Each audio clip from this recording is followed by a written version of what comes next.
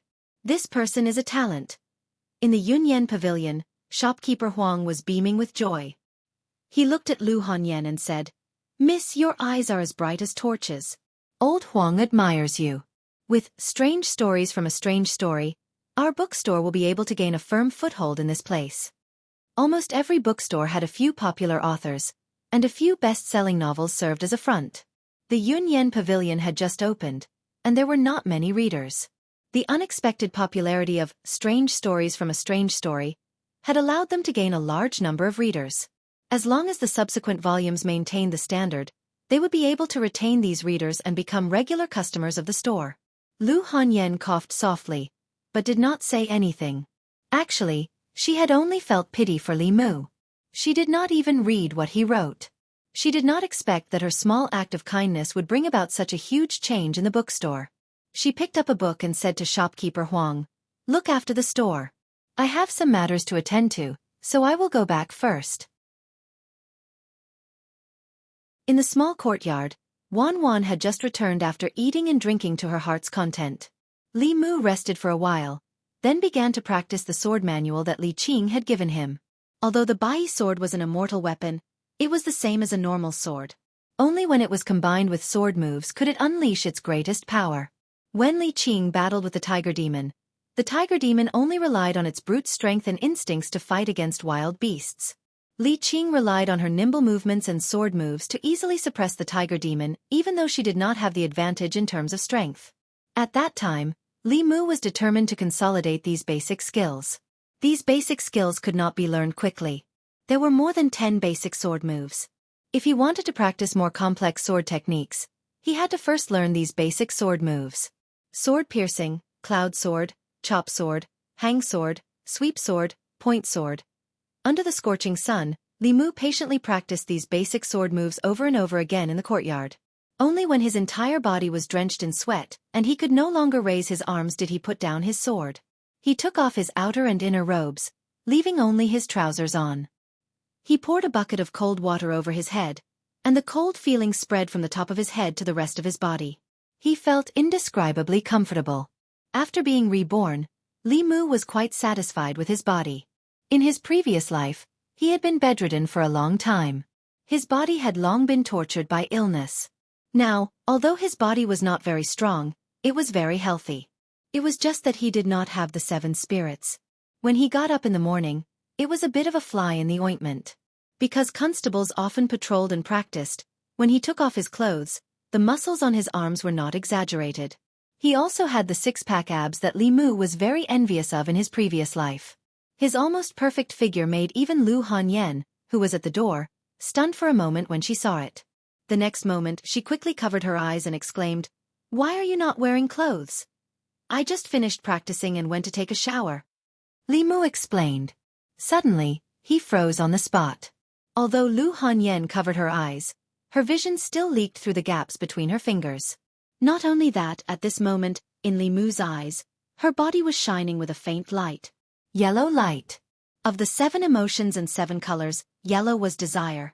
Li Mu swore that from the beginning to the end, he really only treated Lu Hanyan as a friend. He never thought that when he treated her as a friend, she actually wanted to. Li Mu hurriedly guided this trace of desire over. This was the first trace of desire he had collected. Thinking that other people relied on hard work to cultivate, but he actually had to rely on his body. He could not help but feel sad. The light on Lu Hanyan's body flashed and disappeared. She said angrily, "Hurry up and put on your clothes."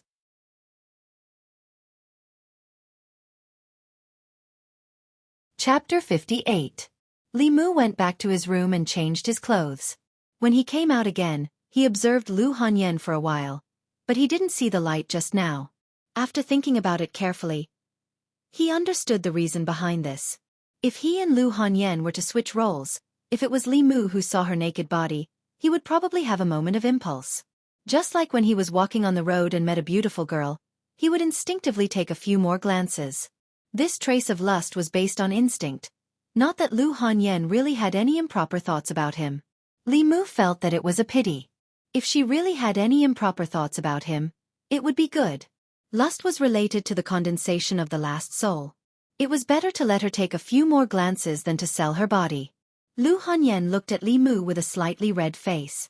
She wanted to forget the scene just now, but the more she wanted to forget, the clearer the image became. She coughed softly, looked away from Li Mu, and changed the topic. "I'm here to ask you, have you finished writing the second volume of Strange Stories from a Strange Story? Li Mu nodded and said, "It's done. I'll bring it to you later." Lu Hanyan said, "There are many people who like Strange Stories from a Strange Story. After the second volume, I suggest that you and the bookstore distribute the profits according to the profits. At that time, after excluding the printing and labor costs, you can get 50% of the total profits. Do you have any problems with this?" Li Mu understood the market. Ordinary authors could only get 30% of the profits from books. The more famous authors could get 40%. Lu Hanyan gave him 50%, which was already very considerate. Naturally, there was no problem. Lu Hanyan held a book of Strange Stories from a Strange Story, and said to Li Mu, "I have a question." Li Mu raised his eyes and looked at her. "What question?" Lu Hanyan looked at Li Mu with a strange look and asked, "Why is it that in your book, the ones who fall in love with human men are either beautiful female ghosts or shape-shifted female demons?" "Is it?" Without waiting for her to finish, Li Mu explained, "Of course it's because the readers like it. That's why they'll buy it. In order to make money, I have no other choice. I'm not interested in female ghosts or demonesses. I still prefer beautiful women. What I mean is, I still prefer human women." Lu Hanyan looked at him strangely and said, I understand. Before Lu Hanyan left, the way she looked at Li Mu made him very depressed. He just wanted to copy books to make some money. It was not worth it to be seen as a pervert who would be attracted to a female ghost and a fox. Li Mu sighed and returned to the study. He opened the records of monsters in the 10 continents, and started reading. Strange Stories from a Strange Story was just the imagination of a poor scholar. In reality, there was no story of a fox turning into a human and repaying him with her body. In the records of monsters in the 10 continents, there was no record of a fox repaying a debt of gratitude. However, there were a few detailed accounts of a fox taking revenge. The most recent case related to this happened 30 years ago. A county magistrate of a certain county killed a nest of foxes for no reason. He skinned the foxes and made them into foxskin quilts. However, what he did not know was that one of the foxes actually escaped. 20 years later, the fox had successfully cultivated and slaughtered the county magistrate's entire family. It skinned them and pulled out their tendons. Their corpses were hung in front of the county magistrate's gate. Although the fox was killed by the imperial court in the end, it made people have a deep understanding of the fox clan's vengeful nature. Looking at the story about foxes, he wondered what happened to the little fox he saved last time. He hoped it would not fall into the hunter's trap again. Li Mu was distracted for a while and continued to flip through the pages in his hand. Outside Xianxia County, there was a secluded valley in the mountains that was rarely visited by humans. A few foxes were jumping and playing in the mountains. An old woman walked into the valley and the group of foxes immediately rushed over. Grandma, you're back. Grandma, what good things did you bring us this time?" "It's roast chicken. I smell roast chicken." "Grandma, I want to eat roast chicken." The foxes that could speak human language surrounded the old woman and jumped non-stop. The old woman put down the basket she was carrying at her waist and took out a few roast chickens. She distributed them to the foxes. The foxes held the roast chickens in their mouths and ran away quickly. Only a white fox remained in the same place. It looked at her eagerly and said softly, "Grandma, Granny hasn't forgotten you." The old woman smiled and took out a thin book from her bosom. She said, "This book is the best seller in the city. Tell me, you don't like roasted chicken, but why do you like these things written by humans? If I had known, I wouldn't have taught you how to read." In the old woman's nagging, the little fox held the book in its mouth and ran under the tree. It put the book called Strange Stories from a Chinese Studio on the ground and used its small claws to flip open the pages and read seriously. This story, called Xiao Qian, made it tear up. When it saw the ending where Xiao Qian and Ning Kaichen lived happily together, its tears turned into laughter. In the story of Fragrance of Lotus, why did the fox spirit and female ghost get together with humans? Could the fox spirit and female ghost also fall in love with humans? Then it saw Fox Couplet. It was about two fox beauties who barged into a scholar's garden. The scholar sternly told them to leave. The fox spirit sneered at the scholar and made a couplet for him to match. The couplet was Wu and Shu in the same body, only lacking a little in the stomach. The scholar couldn't match it. After the fox spirit sneered at him, she matched the couplet herself and left. Wu and Shu in the same body, only lacking a little in the stomach. The fox spirit matched the couplet with already gone, why don't you double pick? The little fox rolled its eyes a few times but still couldn't understand the meaning of the couplet. She couldn't help but admire the fox spirit's literary talent.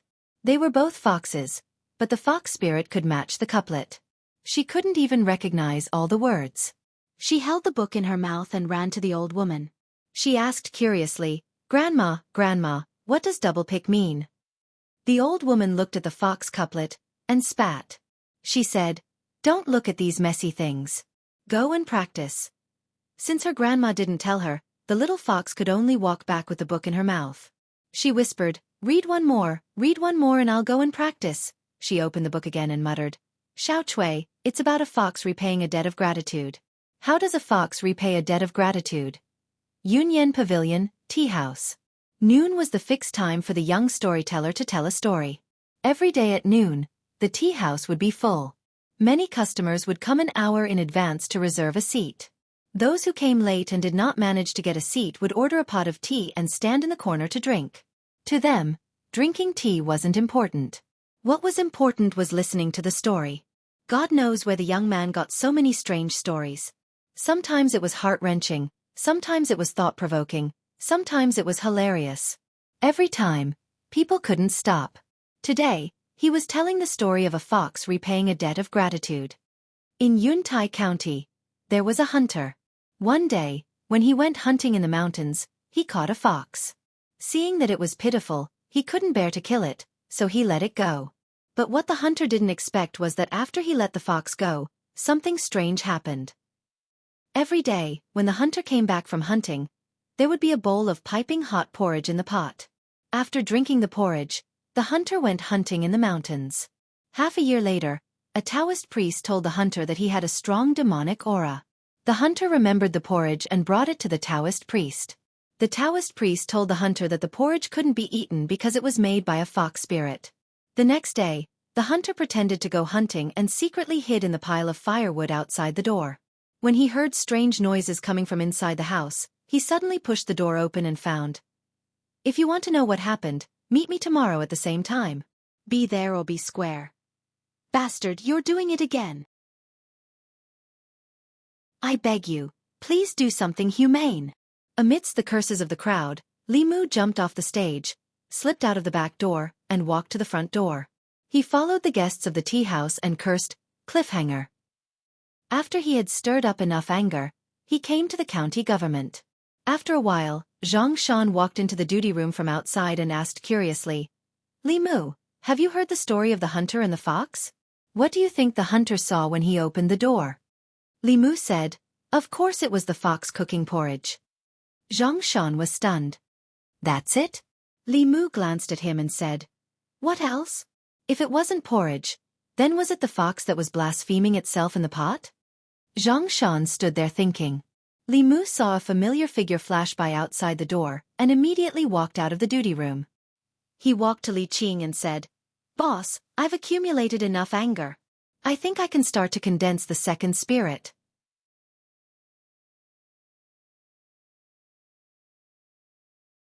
Chapter 59. The courage of the tiger demon was extraordinary. Li Mu could not refine the anger in his body. When it met the pure courage of the tiger demon, it melted instantly. After the sun had set, Li Mu sat cross-legged on the bed with his 5 hearts facing the sky. He said in a low voice, "The 9 cycles of plain qi, the soul controlling evil, the heavenly beast guarding the door, the delicate girl guarding the pass, the 7 souls and softness are at peace with me, do not act rashly." After a few minutes, he suddenly opened his eyes and said, "Concealed arrow, condense." Within Li Mu's body, the gray light that represented anger flashed. It disappeared from the surface of his body into the depths of his flesh. At the same time, Li Mu once again felt the familiar feeling when he condensed the first soul. When the second soul was condensed, the instantaneous increase in his mana was equivalent to a month of cultivation. Li Mu sighed in relief. Although he had only condensed 2 of the 7 souls, it had only taken him a month. If he could condense 2 more souls in the next 4 months, he would be able to break through the half-year limit that the Taoist priest said. After condensing the second soul, Li Mu tried to use the Tao techniques that he could not use before. He found that although his mana had increased, he could only master the first 2 words of the 9 syllables mantra. The only thing was that the casting time was longer than before. Endurance was always a good thing. What he needed to do next was to prepare for the 3rd soul of the Sparrow Shade. Condensing the Sparrow Shade required a large amount of grief. Li Mu had already found the method to collect grief. However, Lu Hanyan had not finished arranging the script of butterfly transformation. No matter how anxious Li Mu was, it was useless. He wanted to ask Lu Hanyan, but she did not come yesterday. However, today was the day that her youth-retaining talisman lost its effect. Li Mu finished the youth-retaining talisman and prepared to ask her when she came to collect it. However, Li Mu waited until night time, but Lu Hanyan did not appear. Li Mu lit a charcoal fire in the courtyard and placed the skewers of meat on it. Not long after, Wan Wan ran over from next door and squatted beside Li Mu to watch. Li Mu handed her a skewer of barbecued streaky pork and asked, "Where is your miss?" Wan Wan said while eating, "Miss is in the shop. She hasn't come back yet." Li Mu asked, "Is the shop very busy these days?" Wan Wan nodded and said, "The tea houses and bookstores have a lot of customers, especially the bookstores. As soon as the new books are printed, they will be sold out." A few bookstores asked about the author of strange stories from Liao Zhai, but young mistress didn't tell them. There was also a bookstore that wanted to buy strange stories from Liao Zhai, but young mistress didn't agree. Lu Hanyan was a woman, but she dared to wander around in an unfamiliar place with a servant girl. She had to resist pressure from all sides. It was indeed not easy. Li Mu had Wan Wan bring the youth-retaining talisman back to her. Ever since his mana increased, the effectiveness of the youth-retaining talisman increased from 3 days to more than 6 days. The effectiveness of Fu Lu was mainly related to 2 factors. One was the quality of the materials used. Ordinary cinnabar and yellow paper could only carry a limited amount of mana. No matter how powerful the talisman writer was, he would not be able to draw a Fu Lu that exceeded the limits of the materials. The second was the cultivation of the talisman writer. When the quality of the Fu Lu materials was extremely high, the greater the mana of the talisman writer, the longer the power and effectiveness of the Fu Lu. Of course, this was for ordinary cultivators. Some of the more powerful cultivators could even condense talismans out of thin air. Of course, this was not something that Li Mu could come into contact with at his current level.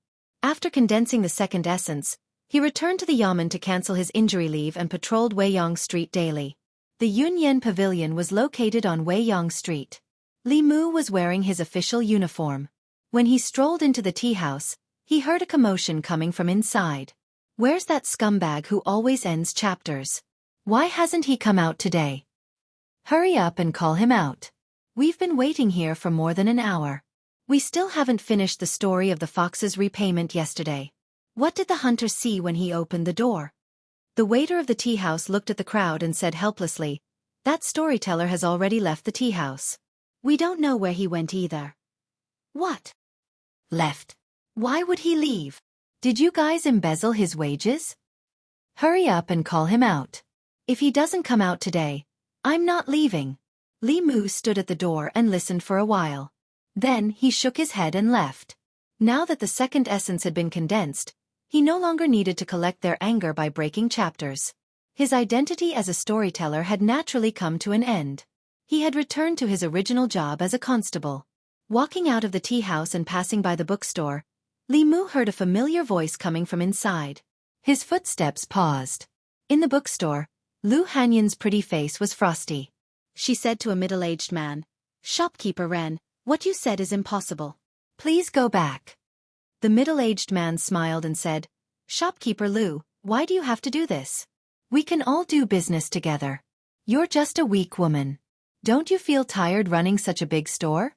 "I'm just helping you out of kindness," Lu Hanyan said with a cold face. "Shopkeeper Ren, you don't have to worry." The middle-aged man shook his head and said, "Since shopkeeper Lu is unwilling, I won't force you. Goodbye." Li Mu walked in from outside and turned to take a look. Then he turned back and asked, "Who was that?" "The shopkeeper of the Four Seas bookstore." Lu Hanyan walked to the table and said, he wanted to buy the rest of Strange Stories from Liao Zhai and publish it with the Yunyan Pavilion. I rejected him. There was no copyright protection law in this world. The Yunyan Pavilion's books could be printed by other bookstores. Similarly, the Yunyan Pavilion could also print their books. However, without the original manuscripts, they had to wait until the Yunyan Pavilion sold the books. Then, they would buy the printed books back and reprint them. Reprinting took a lot of time and effort. In the middle of this, a lot of time would be wasted. Others would have already bought the books from the Yunyan Pavilion. The ones they worked so hard to print could only be destroyed in their hands. Only by having the original manuscripts could they dominate the market and obtain the greatest profits. Lu Hanyan was a little angry. She said, "Strange Stories from Liao Zhai is now the Yunyan Pavilion's top book. New customers rely on it to attract them. How can we sell it to them? Moreover, the price they offered was clearly robbery. They're bullying me because I'm new here and don't have anyone above me." Li Mu glanced at her and said, "Who said you don't have anyone above you?" Lu Hanyan said, "Wan and I have only been here for less than 2 months. We don't have time to make arrangements. How can there be anyone above me? Don't say that a bailiff is not an official." Li Mu looked at her with dissatisfaction and said, "Don't forget, this is my jurisdiction. Everything that happens on Weiyang Street is under my jurisdiction. The person above you is me."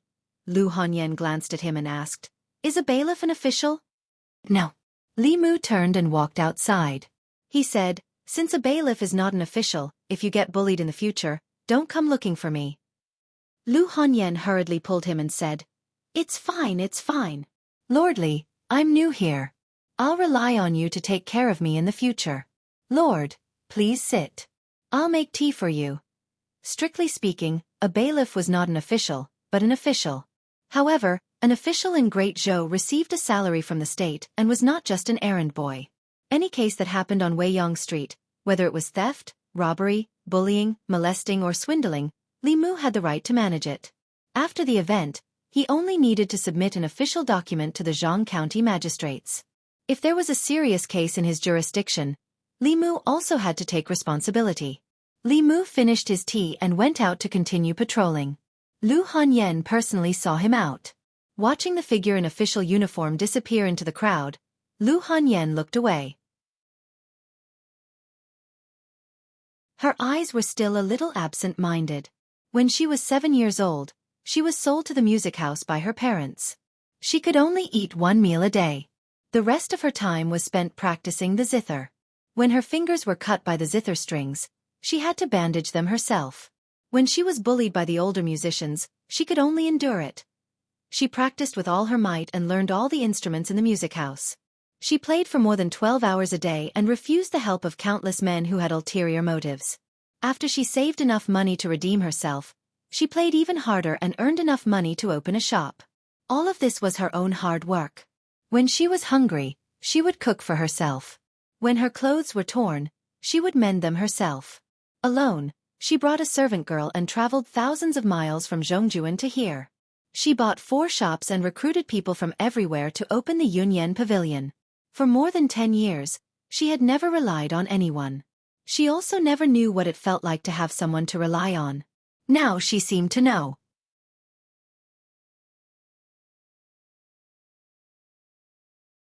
Chapter 60. Lu Hanyan seemed to have realized that Wei Yang Street was under Li Mu's protection. She had treated him exceptionally well these past 2 days. Not only did she personally cook for lunch, the dishes she made were all Li Mu's favorites. If not for the fact that she did not take any further action, Li Mu would have reason to suspect that she had some thoughts about him after seeing his body that day. After eating and drinking to their fill, Lu Hanyan went to work on the shop. Li Mu went to the study and took out a brush, ink, and talisman paper to practice a few of the new Fu Lu that he had learned. Other than Taoist techniques, many of the Taoist spells and Fu Lu techniques were open and transparent.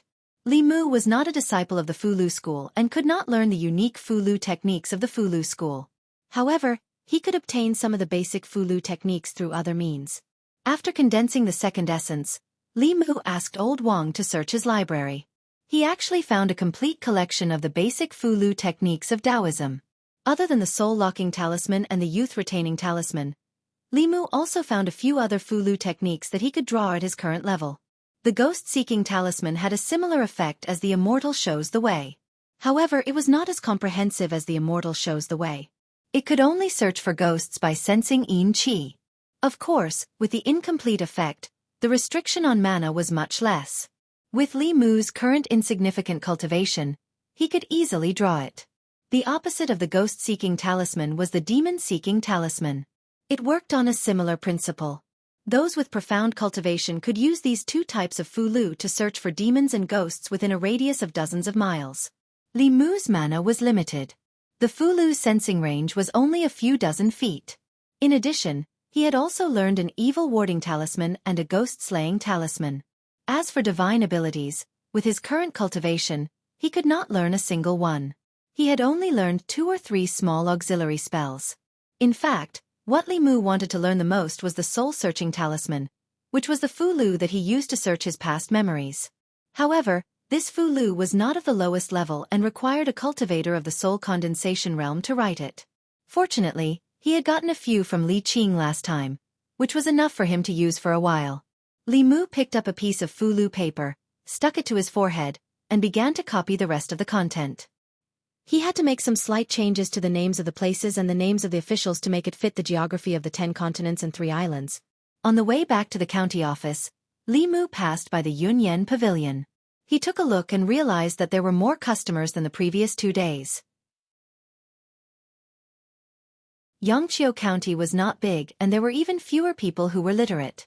However, in the North County, Xianxia County was located on the main road and was the hub that connected all the counties. Usually, there would be a lot of people and it could guarantee a steady flow of customers. This was probably the reason why Lu Hanyan chose to set up her shop in Xianxia County.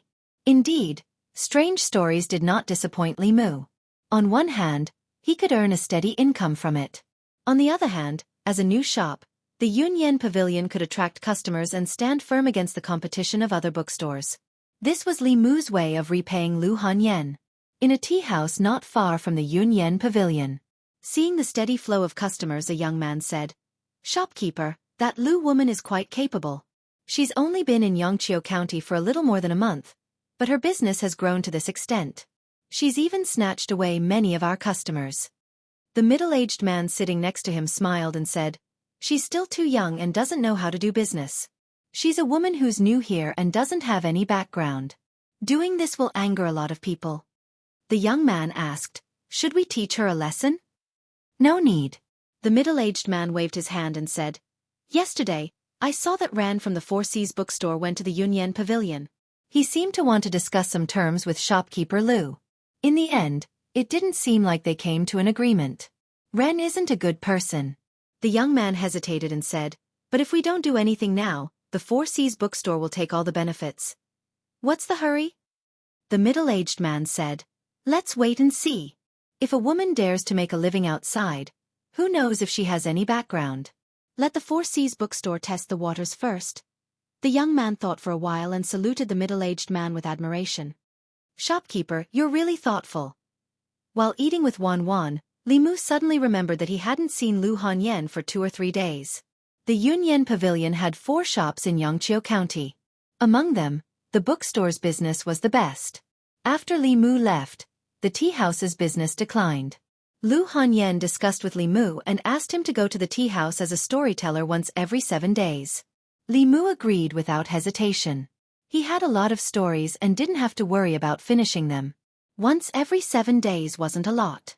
There was no harm in collecting more stories of the 7 emotions. A Chinese strange stories from a strange story allowed the bookstore to gain a foothold in Xianxia County. As for the music and opera house, they were just getting started. Coincidentally, the music and opera for transforming into butterflies were being arranged. Lu Hanyan was busy with these and had been resting in the shop for the past 2 days. After Wan Wan finished eating, she looked at Li Mu pitifully and asked, "Can you cook another bowl of noodles?" "I'll send it to Miss later." Li Mu nodded and said, "I'll be going to the county office later. I'll send it to her on the way." He looked at Wan Wan and asked, "How old is your miss this year?" The young girl thought for a while and said, 21. Lu Hanyan was 3 years older than Li Mu. Women in Great Zhou didn't get married so early. However, when they were 18 or 19 years old, they usually considered getting married. It was rare for them to not get married at 21 years old. Li Mu asked in a gossipy manner, "Hasn't she thought about getting married?" Wan Wan was puzzled and asked, "Why would she want to get married?" Li Mu said, "When she gets married, she'll have someone to rely on." Wan Wan said, "Miss said that she doesn't rely on men. She only relies on herself. Men are unreliable." After thinking for a while, she realized something. She immediately looked at Li Mu and said, "I'm not talking about young master. Young master is not a thing." Li Mu roughly knew why Lu Hanyan had developed such a personality. Her parents' betrayal had caused great harm to her heart. After she became an adult, she wouldn't easily trust anyone. Of course, another important reason was that she was originally a rich woman. In this world, there weren't many things that couldn't be bought with money. She didn't need to rely on others. It was more likely that others relied on her. When Li Mu sent the food to Yunyan Pavilion, Lu Hanyan was arranging a song in the music workshop. Li Mu didn't understand music and could only rely on his memory. Lu Hanyan needed to keep the main structure of The Lovers of Liang and recompose it. This wasn't an easy task. Li Mu saw that her complexion was somewhat haggard. He put the food box on the table and said, "Eat and rest. If you continue like this, the youth-retaining talisman won't have any effect." Lu Hanyan nodded, but her gaze didn't leave the score. Li Mu waved his hand and said, "Remember to eat. I'm going to patrol." A moment later, Lu Hanyan put down the score and leaned back on the chair. She stretched her body and suddenly heard a sound from her stomach. She then remembered that she had been changing the tune of Transforming into a Butterfly since early morning and hadn't eaten anything. She opened the food box on the table. The bowl of Yongchun noodles was still steaming. A poached egg lay in the bowl, exuding a tempting fragrance. Lu Hanyan's appetite was greatly stimulated. She picked up the chopsticks and quickly finished the bowl of noodles. She even drank the soup. It had to be said that Wan Wan didn't like to eat the noodles he cooked for no reason. After eating, she rubbed her sore eyebrows. She remembered Li Mu's advice and wanted to rest.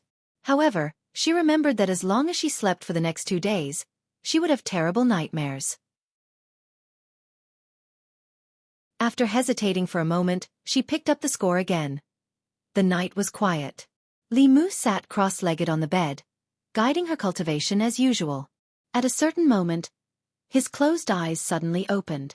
Just a moment ago, Li Mu suddenly felt a trace of vigilance in his heart.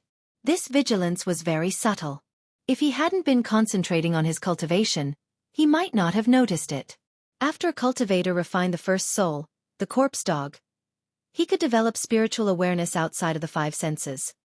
He could keenly sense the impending danger. This sense of vigilance was so subtle that it meant that the danger was not directed at Li Mu. Or perhaps, the thing that triggered this sense of vigilance was too weak to pose much of a threat to him. Perhaps he was too sensitive. Li Mu closed his eyes again. However, not long after, his eyes opened again. He suddenly stood up and looked in a certain direction. Just a moment ago, he felt a trace of vigilance in his heart. The source of this feeling was the house of Lu Hanyan and Wan Wan. At the same time, the ghost hunting talisman on the table also emitted a faint fluctuation of mana.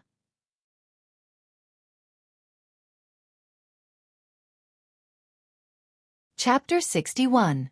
Li Mu walked out of the room and came to the courtyard wall.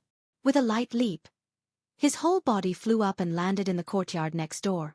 It was already late at night. Lu Hanyan and Wan Wan had already gone to bed, and the lights in all the rooms had been extinguished. Li Mu walked to the door of Lu Hanyan's bedroom. He heard two breathing sounds coming from the room, and also felt two familiar auras. One belonged to Lu Hanyan, and the other belonged to Wan Wan. There was also another aura, full of yin qi, which did not belong to a human. The door was closed, but the window was opened a small crack.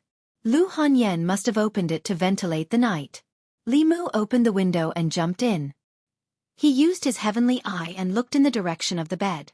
Lu Hanyan and Wan Wan were sleeping on the bed. An illusory shadow floated above them. Traces of yin qi spread out from the illusory shadow and wrapped around Lu Hanyan's body. In her sleep, Lu Hanyan seemed to have dreamed of something terrible. Her beautiful eyebrows were tightly knitted, and her body was curled up, trembling slightly. Suddenly, a figure appeared in the room. The resentful spirit also turned her head and looked over. She did not know why this person broke into the boudoir of two women in the middle of the night. The figure slowly floated over and floated in front of Li Mu, tilting her head to look at him. The female ghost's hair was disheveled, and her face was pale and bloodless. There were only the whites of her eyes in her dead fish eyes. There were no pupils, but her lips were strangely red. If Li Mu had encountered this ghost a month ago, he would have been frightened. At this moment, not only did he not have the slightest fear, but he also smiled at the female ghost and asked, "Have you seen enough?" The female ghost's figure immediately retreated, as if she had been greatly frightened. She screamed, "You can see me!" Li Mu said coldly, "What kind of ghost are you? How dare you be so presumptuous here? Who let you come here?" The ghost didn't answer, but a panicked cry came from the direction of the bed. It was unknown when Lu Hanyan had woken up. She shielded Wan Wan with one hand and wrapped the quilt with the other. She shouted, "Who are you? Why are you here? Hurry up and leave. If you don't leave, I'll call for help. My neighbor is a constable." "He's very powerful," Li Mu said helplessly. "It's me." Hearing Li Mu's voice, Lu Hanyan was slightly relieved, but she still wrapped the quilt tightly around her body and asked nervously, "What are you doing here?" "Now is not the time to talk about this." Li Mu glanced at the ghost and saw that she was about to escape. With a wave of his hand, a fulu flew out and stuck to the door. The ghost wanted to escape through the door, but was bounced back. She ran to the window and another fulu flew out. Li Mu used 5 exorcism talismans in a row and stuck them in 4 directions of the room. He even stuck one on the roof, completely blocking the female ghost's path. Lu Hanyan shrank in the corner of the bed and asked in panic, "What are you doing?" She had just woken up from a nightmare when she saw a black shadow standing in the room. She was greatly frightened. When she heard Li Mu's voice, she was slightly relieved, but when she saw his strange behavior, she was still a little panicked. As a man, he broke into her bedroom in the middle of the night. If it weren't for her trust in Li Mu, she would have already started shouting. Li Mu flicked his finger slightly, and the lights in the bedroom were lit up, illuminating the room. The light made Lu Hanyan's heart calm down. When she saw Li Mu, she immediately lowered her head and said in a trembling voice, What do you want to do?" Li Mu looked down and realized that he was worried that Lu Hanyan and Wan Wan would be in danger. He came out in a hurry and didn't even have time to put on his clothes. At this moment, his upper body was still naked. Generally, in this kind of situation, it was obvious that he was here to pick flowers. If it was in court, Li Mu wouldn't even have a chance to explain. In order to avoid Lu Hanyan's misunderstanding, he thought for a moment and strode to Lu Hanyan's bed. What do you want to do?" "Don't come over." "Li Mu, how can you do this?" Li Mu didn't explain anything. He made a hand seal with his right hand. After channeling his magic, he pointed his index finger at Lu Hanyan's forehead. "Don't go away." Lu Hanyan protected Wan Wan. Her voice was trembling. She wrapped herself in the quilt and curled up in the corner of the bed. However, Li Mu didn't make any next move. She raised her head and saw that Li Mu was still standing by the bed. And in the corner of her room, there was a figure in white. The woman's hair was disheveled, her lips were red like blood, and her eyes were only white. She was exactly the same as the female ghost that appeared in her dreams these 2 days. Ghost! Her face turned pale. She covered her head with the quilt and hid in the corner of the bed, trembling. She said in shock, "Li Mu, there's a ghost, there's a ghost." The female ghost's path was blocked by Fu Lu. She knew that this person had some skills. Her body floated up and pounced on Li Mu. In the next moment, a golden light appeared in her eyes. When her hands touched the golden light, they immediately collapsed. The female ghost screamed and retreated. She curled up in the corner and looked at Li Mu in horror. She screamed, "Don't come here, don't come here." Li Mu forced the female ghost to the corner. While absorbing her fear, he coldly asked, "How dare you harm people in the county? Tell me, who ordered you?" Wan said that Lu Hanyan often had nightmares these 2 days. Li Mu originally thought that she was too tired. When he saw the female ghost, he realized that it was her doing. This resentful spirit repeatedly used ghost tricks on Lu Hanyan.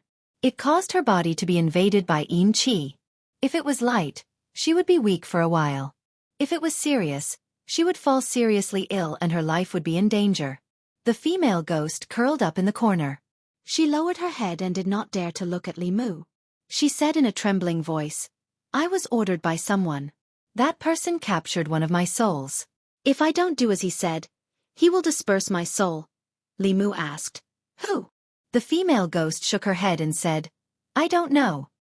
He only said that after it was done, he would come and find me." Li Mu continued to ask, "What did he ask you to do?" The female ghost said, "He just asked me to pester this lady." For a person with 7 complete souls, with the cultivation of a vengeful spirit, it was impossible to directly harm them. It could only use some methods to torture their minds and drive the Yin energy to invade their bodies. Through this indirect method, after half a month, the victim's mind and body would be on the verge of collapse, and they would die in a short period of time. The popular saying for this was that if one was haunted by something evil and did not ask someone to exorcise it, they would not live long. Some Jianghu swindlers took advantage of people's psychology to cheat. Some of the bolder ones would even raise a little ghost and drive it to harm people. When the person was tortured to the point of death, they would appear as a master and perform a play of catching ghosts and exorcising evil spirits. They would collect a high fee from it. These people had always been the targets of the Yaman's strict crackdown. Lu Hanyan had just arrived and someone had asked a little ghost to harm her. Li Mu did not need to guess to know that it must be because of business matters. However, he did not know who did it for the time being. However, there was no need to worry. Since they did this, they must have a purpose. They would definitely appear when the time was right. Li Mu looked back at Lu Hanyan and found that although she covered her head in the quilt, she still lifted a corner of the quilt and looked outside in panic. Li Mu glanced at the female ghost and said, "You, turn around and stand facing the wall." Li Mu had seen many demonic ghosts and even fought zombies. Naturally, he was not afraid of her appearance. However, when a normal person saw her ghost appearance, they could not help but be afraid. The female ghost obediently turned around and stood facing the wall. Li Mu walked to the bedside and said to Lu Hanyan, "That female ghost has been subdued by me. It's fine." Wan was awakened by the movement in the room. She crawled out of the quilt and rubbed her sleepy eyes. When she saw Li Mu, she was stunned and asked doubtfully, "Young master, why are you here?" She looked at Li Mu and caught a glimpse of a white shadow in the corner of the room. Coincidentally, the female ghost looked back nervously and met her eyes. Ghost. The girl jumped up from the bed and threw herself into Li Mu's arms. She cried out loud. Li Mu turned his head and coldly glanced at the female ghost. He angrily said, "Turn around. If you dare to look back, I will destroy your body and soul."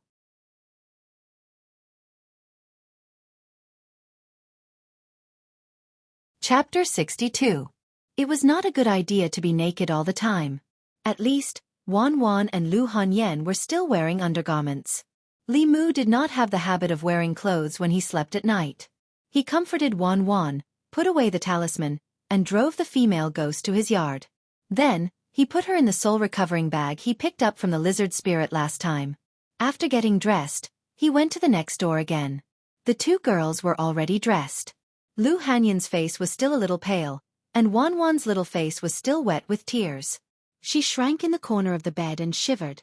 Obviously, she was scared by the female ghost. Lu Hanyan looked at Li Mu and said apologetically, "I'm sorry, I thought. It's okay."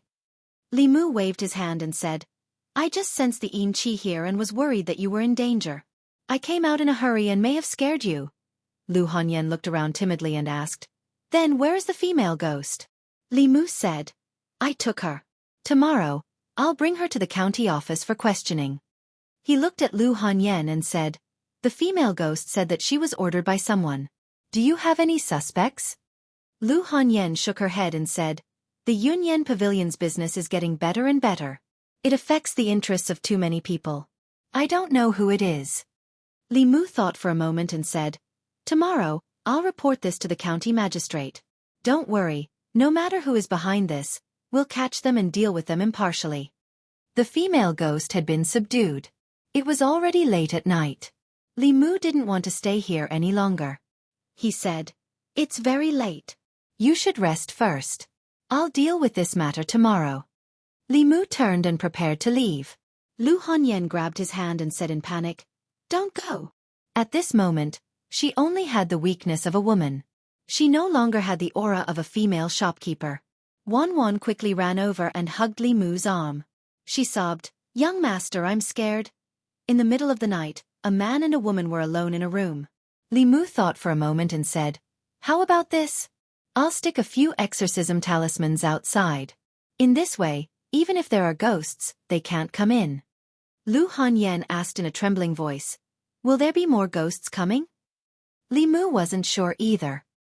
He could only comfort her by saying, "I don't think so." Lu Hanyan gave Wan Wan a look. The little maidservant hugged Li Mu's arm and shook it. She begged, "Young master, I'm scared.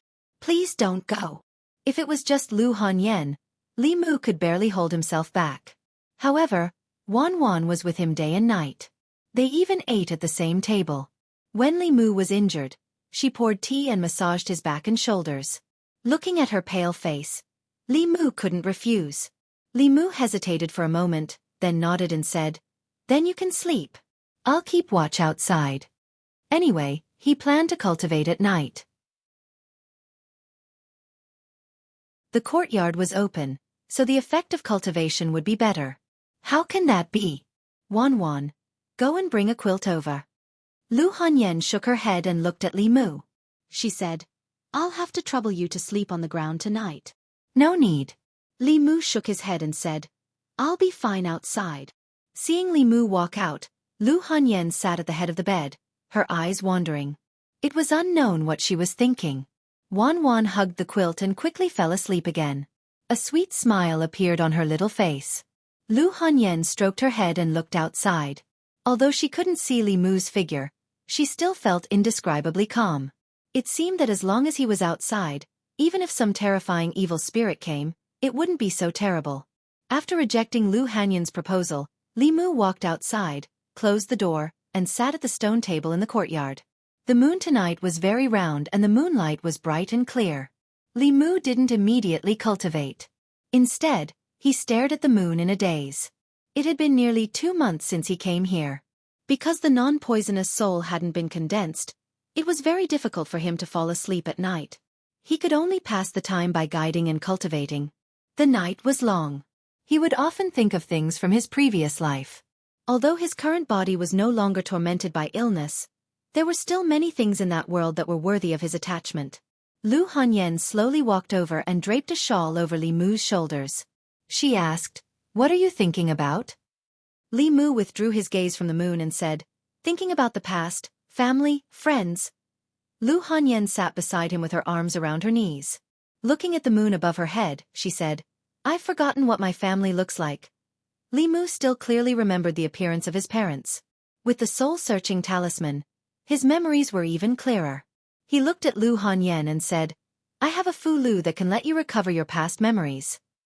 "There's no need." Lu Hanyan shook her head and said, "It's not easy for me to come to this point. I don't want to recall the past. How can there be such a strange Fu-Lu in this world?"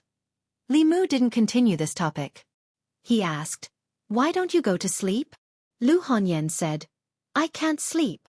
Li Mu asked, "Were you scared by that female ghost?" Lu Hanyan looked at him and asked in surprise, "Aren't you afraid of ghosts?" "I used to be afraid." Li Mu breathed a sigh of relief and said, "Later on, I've seen a lot of them, so I'm not afraid anymore. The evil ghosts are nothing but tricks. Your means are more powerful than theirs, so they should be afraid." Lu Hanyan sighed and said, "You're obviously young, but you've experienced so much. It's not easy to be a constable, is it?" Li Mu smiled and said, "Nothing in this world is easy. For me, it's easy to catch ghosts, but it's difficult to run a shop. If I were you, I wouldn't be able to get to where you are today." As Li Mu spoke, there was suddenly no response beside him. He was about to turn his head when he felt a weight on his shoulder. Lu Hanyan was leaning on his shoulder and had fallen asleep. She had been haunted by the resentful ghost for the past few days, and she had suffered such a fright tonight. She should have a good rest. Li Mu picked her up and returned to the room. He put her on the bed and covered her with a quilt. Then he left and closed the door. When Lu Hanyan and Wan got up and opened the door, they saw that Li Mu was not outside the door. They panicked for no reason. At this moment, a figure flew over the courtyard wall and landed in the yard. Wan's eyes widened and she said in shock, "Young master can fly." "You're awake." Li Mu looked at them and said, "I've made breakfast. Come and eat." Breakfast was very simple. Li Mu cooked some porridge and 2 side dishes. Wan drank 3 bowls of porridge in a row. She put down the bowl and wiped her mouth. She looked at Li Mu pitifully and said, "Young master, can you teach me how to catch ghosts?" Li Mu looked at her and asked with a smile, "What's wrong? Are you not afraid of ghosts?" "I'm afraid." Wan retracted her head. After a moment, she summoned her courage and said, "But I want to protect Mississippi." Lu Hanyan looked at her dotingly and then looked at Li Mu and asked, "Can we cultivate?" Li Mu nodded and said, "Everyone can cultivate, but everyone has different aptitudes and talents, and the difficulty of cultivation is also different. However, as long as one is willing to work hard and learn Dao techniques for 2 to 3 years, no matter how bad one's talent is, dealing with ghosts like last night is still more than enough." Lu Hanyan hesitated for a moment and finally summoned her courage to ask Li Mu, "Can you teach me cultivation?" After that, she hurriedly said, "I know this request may be a bit too much. If your sect doesn't allow it, then forget it." "What's wrong with that?" Li Mu shook his head and said, "I don't have any sect. I usually cultivate by myself. If you want to learn, I can teach you." Lu Hanyan's face lit up with joy. "I want to." Li Mu put down his chopsticks and said, "Wait for me to come back tonight. I have to go to the yamen to deal with that female ghost." Lu Hanyan nodded. "I'll wait for you." Yangqiu County Government. Jianghu County Magistrate sat in the front hall and said, "I have some impression of Yunyan Pavilion. It's a newly opened shop in our county more than a month ago. I heard that their business is very good. At the end of the year, they will definitely pay taxes. What do you think happened to Yunyan Pavilion?" Li Mu said, "The shopkeeper of Yunyan Pavilion encountered some problems today. Someone used evil ghosts to harm people. This was much worse than a robbery." After Jianghu County magistrates heard Li Mu's report, he slammed the table and said angrily, "This is outrageous. How can there be such audacious people in Yangqiu County?" "Li Mu." "Yes, sir." County Magistrate Zhang said in a low voice, "This is a case that happened in your jurisdiction. I order you to protect the shopkeeper of the Yunyan Pavilion. You must ensure her safety. If anything happens to her, I will hold you accountable." Li Mu cupped his hands. "Yes, sir."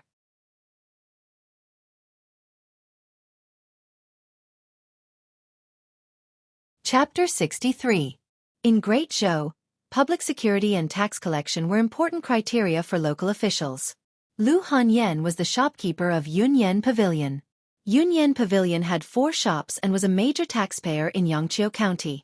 Therefore, Jianghu County magistrates attached great importance to this case and ordered Li Mu to protect her closely. Fortunately, she was his neighbor. After Li Mu returned to the county office to report, he received orders from Jianghu County magistrates and returned home. Lu Hanyan and Wan hadn't left yet. After what happened yesterday, they didn't dare to return to their courtyard. One was washing dishes in the kitchen, and the other was helping Li Mu tidy up his room. Lu Hanyan made Li Mu's bed. She turned around and saw him enter the room. She was surprised and asked, "Why are you back so soon?" Li Mu said, "The county magistrate attached great importance to this case and asked me to protect you closely. I will be by your side for the next 2 days." "That's great." Lu Hanyan smiled and said eagerly, "Then teach me how to cultivate first." Li Mu knew 2 cultivation methods. One was Haotian Taoism, and the other was Buddhism. The Haotian Taoism cultivation method was taught to him by Li Qing. Later on, the half of the Taoist book that Su He gave him had detailed records. The Buddhism cultivation method originated from the scripture Xuandu gave him. That was only an introductory scripture with no follow-up. It wasn't suitable to teach Lu Hanyan. Moreover, without Xuandu's permission, he couldn't teach it to anyone casually. There were no secrets in Taoism cultivation. Some demons and monsters worshipped Taoism and would also cultivate Taoism. Li Qing taught Li Mu, and Li Mu taught Lu Hanyan. There was nothing wrong with that. After making up his mind, Li Mu looked at her and said, "Get on the bed." Lu Hanyan looked at him blankly and asked, "Wh what?" Li Mu added, "Just take off your shoes."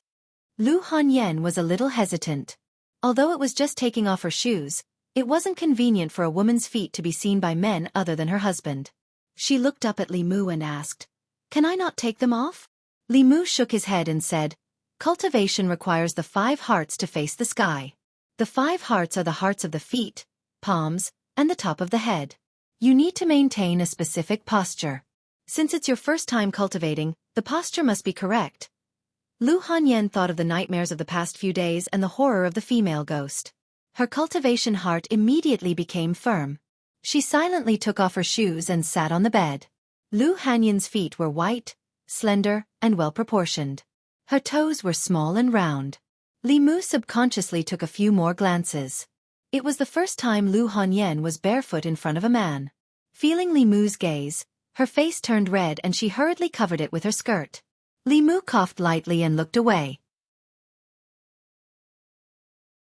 He said, "Lift your left foot to the base of your right thigh. Place your right foot on the base of your left thigh. Make the hearts of your feet face the sky and the palms face the sky. Place them on your legs. Draw qi into your nose and slowly into your abdomen. Keep going down. When you feel stuffy, slowly exhale from your mouth." Li Mu's path of cultivation had been introduced by Li Qing.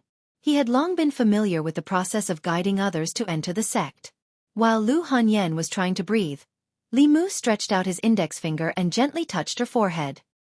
He sent a weak trace of mana into her body.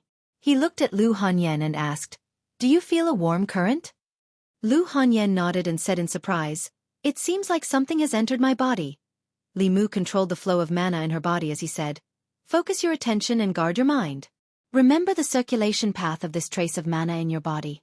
Try to use your mind to guide it." In order to help her remember the circulation path of her dermic powers, Li Mu let this trace of dermic powers circulate in her body for a quarter of an hour before slowly retracting his finger from Lu Hanyan's forehead. With a pale face he said, "I left a trace of dermic powers in your body. You just have to circulate it according to the path just now when you're guiding it. When you've cultivated your own dermic powers, I'll teach you how to refine your soul." This trace of mana will not stay in Lu Hanyan's body for too long. If her talent is average or if she is lazy, by the time this trace of mana dissipates, she will still not have cultivated her own mana. If it is still the same after a few times, it means that she has no fate with cultivation. Li Mu will also not be able to help her. Lu Hanyan took out a handkerchief and wiped the sweat on Li Mu's forehead. She said gratefully, "Thank you." "It's nothing," Li Mu waved his hand and said, "I will rest for a while first, then I will go help Wan Wan." After teaching Lu Hanyan how to guide the mana, Li Mu went outside. Looking at Wan Wan sitting on the swing under the tree, he thought of what happened last night and asked in confusion, "Wan Wan, how did you see the female ghost last night?" Last night, the vengeful spirit did not take the initiative to show itself. If Li Mu did not open Lu Hanyan's eyes, she would not have been able to see it. But Li Mu did not do anything to Wan Wan, so how did she see it? Speaking of the female ghost last night, Wan Wan's small face could not help but turn pale. She jumped down from the swing and tugged on Li Mu's sleeve. She shook her head and said, I also do not know." Li Mu could not figure it out for a moment, so he planned to ask old Wang when he returned to the government office. He stopped thinking about it for the time being and said, "Come to my room with me. I will teach you cultivation." When your cultivation is successful, you can catch ghosts by yourself in the future. Hearing that Li Mu wanted to teach her cultivation, Wan Wan followed him to the room eagerly. Li Mu walked to the bed and said, "Take off your shoes and get on the bed." Wan Wan was not as shy as Lu Hanyan. She quickly took off her shoes and socks and climbed onto the bed. Li Mu stood in front of the bed and said, "Bend your left foot to the base of your right thigh, then bend your right foot to the base of your left thigh." Wan Wan picked up her fat foot. After trying for a while, she said in distress, "I can't bend it over."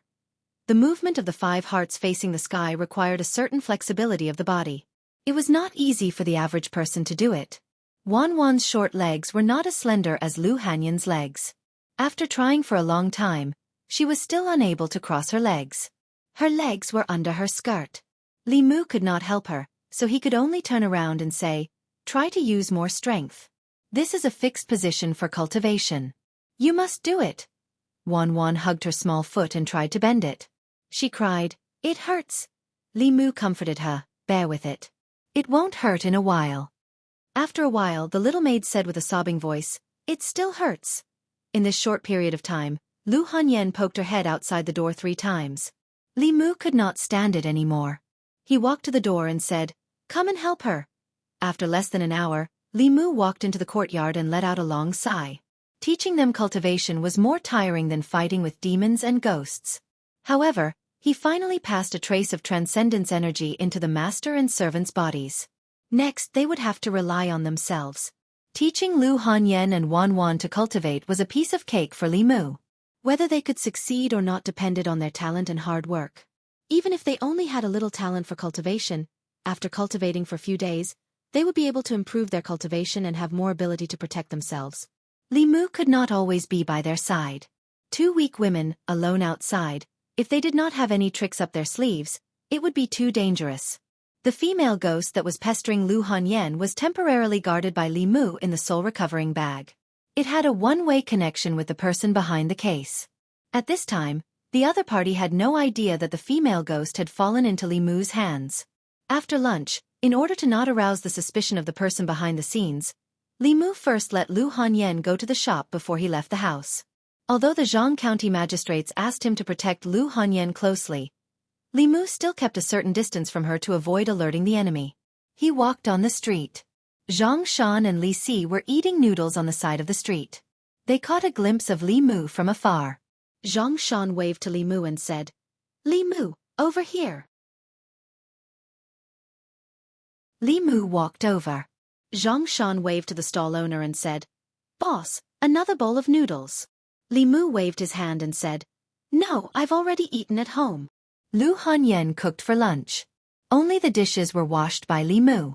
Zhang Shan asked curiously, "What's the matter? You haven't eaten with us for a long time. Is there someone at home or something?"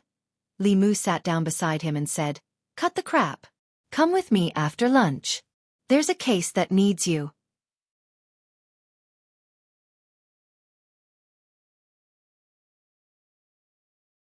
Chapter 64.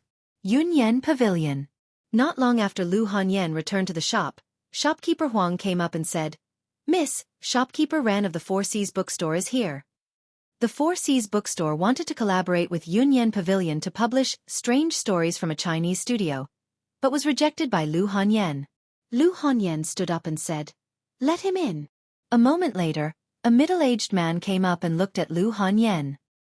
He pretended to be surprised and said, "It's only been a few days."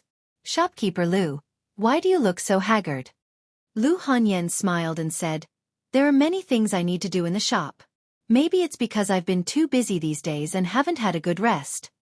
The middle-aged man shook his head and said, "It's not that I want to say this, but shopkeeper Lu is still young. Although business is important, it's not as important as your health. You can do less business, but you can't let your health deteriorate." Lu Hanyan looked at him and said, "Shopkeeper Ran is right." The middle-aged man smiled again and said, "If Yunyan Pavilion's business is too heavy, my Four Seas bookstore doesn't mind helping shopkeeper Lu." Lu Hanyan shook her head and said, This is my Yunyan Pavilion's business. There's no need for Shopkeeper Ren to worry. Shopkeeper Ren sighed and said, I'm just afraid that if Shopkeeper Lu continues like this, your body won't be able to take it. If a person is too tired, it's easy for them to have nightmares at night. They dream of evil spirits coming for their lives. Lu Hanyan suddenly looked at him and asked, You did it? Shopkeeper Ren shook his head and said, What do you mean by I did it? I didn't do anything. Shopkeeper Lu, please don't frame me. Lu Hanyan took a deep breath and looked at Shopkeeper Ren again and said, As long as you can stop me from having those nightmares, I'll agree to your conditions last time. I don't know what evil spirits are. Shopkeeper Ren smiled and said, However, I think Miss Lu might be too tired, which is why you often have those nightmares. Why don't we, the Four Seas bookstore, help you share some of the pressure? Naturally, you won't have those nightmares. Lu Hanyan looked at him coldly and said, Things have come to this. If you still want to hide it, then we have nothing to talk about. Looking at him, the smile on Shopkeeper Ren's face gradually disappeared. He said mockingly, So what if I am? Shopkeeper Lu, you're new here and don't know the situation in Xianxia County. Aren't you a little too naive to think that you can get a share of the profits? Lu Hanyan asked, Aren't you afraid that I'll report it?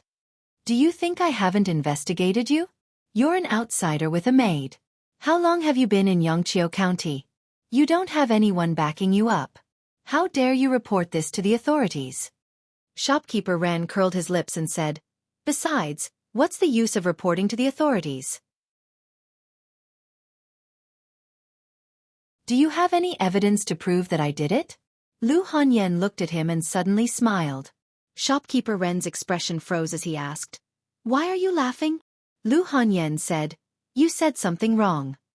Shopkeeper Ren asked suspiciously, What? Lu Hanyan said, There's someone backing me up. While Shopkeeper Ren was bewildered, a cold iron chain was wrapped around his neck. Xianxia kicked him in the butt and said angrily, You're rebelling. What's the use of reporting to the authorities? Do you think the yamen is run by your family? Li Mu held the iron chain and looked at the extremely flustered Shopkeeper Ren. He said calmly, Take him away. The Four Seas bookstore and Yunyan Pavilion were competitors, so they had a motive to commit the crime. When Shopkeeper Ren admitted that he was involved, Li Mu, Xianxia, and Li Si were all present.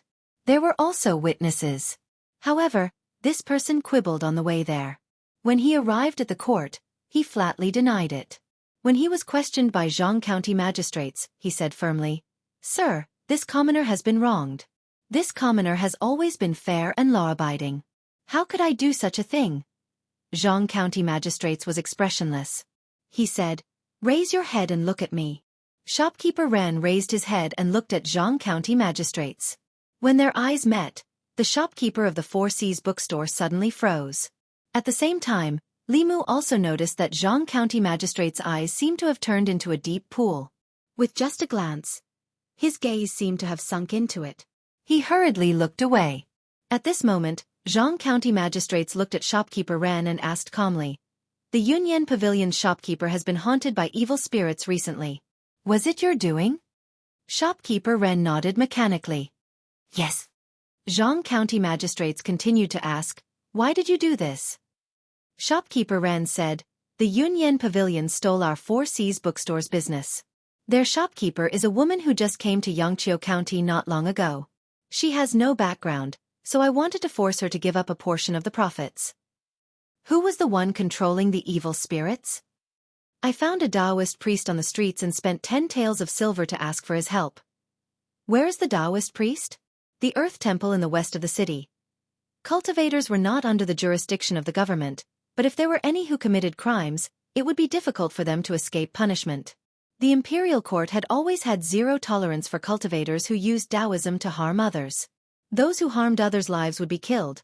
Those who used evil spirits to harm others to achieve certain goals would be beaten 100 times, crippled of their Taoism, and expelled. Hanja led people straight to the Earth Temple in the west of the city and found a wandering Taoist priest. The Taoist priest was only at the soul-refining realm. Hanja sealed his Taoism and brought him to the yamen. After being identified by Shopkeeper Ren, Jianghu County magistrates personally crippled his Taoism and destroyed his dantian, cutting off any possibility of him harming others in the future. As for the shopkeeper of the Four Seas bookstore, as the mastermind behind the scenes, he naturally could not escape punishment. After being beaten 50 times, he was barely alive. In addition, the Four Seas bookstore was closed for 3 months and fined 100 taels of silver as compensation to the shopkeeper of the Yunyan pavilion. As for the evil spirit, it would be a pity to destroy it. Li Mu simply applied to Jianghu County magistrates to send her to the Jinshan temple. After all, Xuandu loved to entertain ghosts and demons. Li Mu would treat it as returning a favor to him. Shopkeeper Ren was carried away by 2 constables.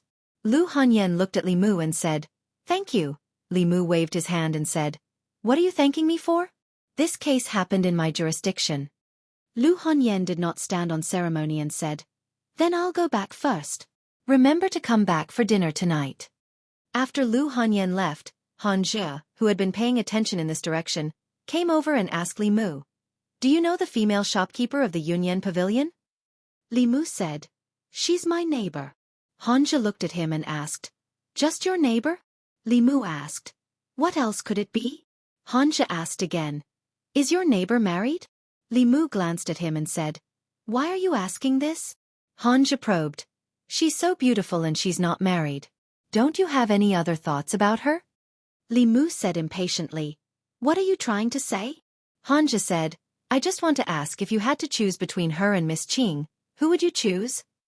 Li Mu looked at him in confusion and asked, "Why should I choose?" Looking at Li Mu's back as he left, Xianxia touched his chin and fell into deep thought. The best result was, of course, Li Mu and shopkeeper Lu being together. This way, there would no longer be an eyesore between him and Li Qing. But what did he mean by that? Why should I choose? Did he mean that he didn't choose one, or did he want both? In the guardroom, old Wang looked at Li Mu and said uncertainly, "You want both?" Li Mu nodded. "I want both." Old Wang looked at the books Li Mu picked out and asked, "These books are all basic knowledge before cultivation. You have no use for them, so what do you want them for?" Li Mu said, "I have other uses for them. Anyway, no one is reading these books. Why don't you lend them to me for a few days? I'll return them to you after a few days." Although Li Mu didn't need these books, Lu Hanyan and Wan Wan had just stepped onto the path of cultivation. They still needed to build a foundation and broaden their knowledge. It was unrealistic for Li Mu to explain things about cultivation to them one by one. It was better to give them a few books and let them read by themselves. Old Wang nodded and said, "Okay, remember to return them when you're done." Old Wang was well-read and knowledgeable. Li Mu thought of Wan Wan and asked, "By the way, Old Wang, can ordinary people see wraiths?"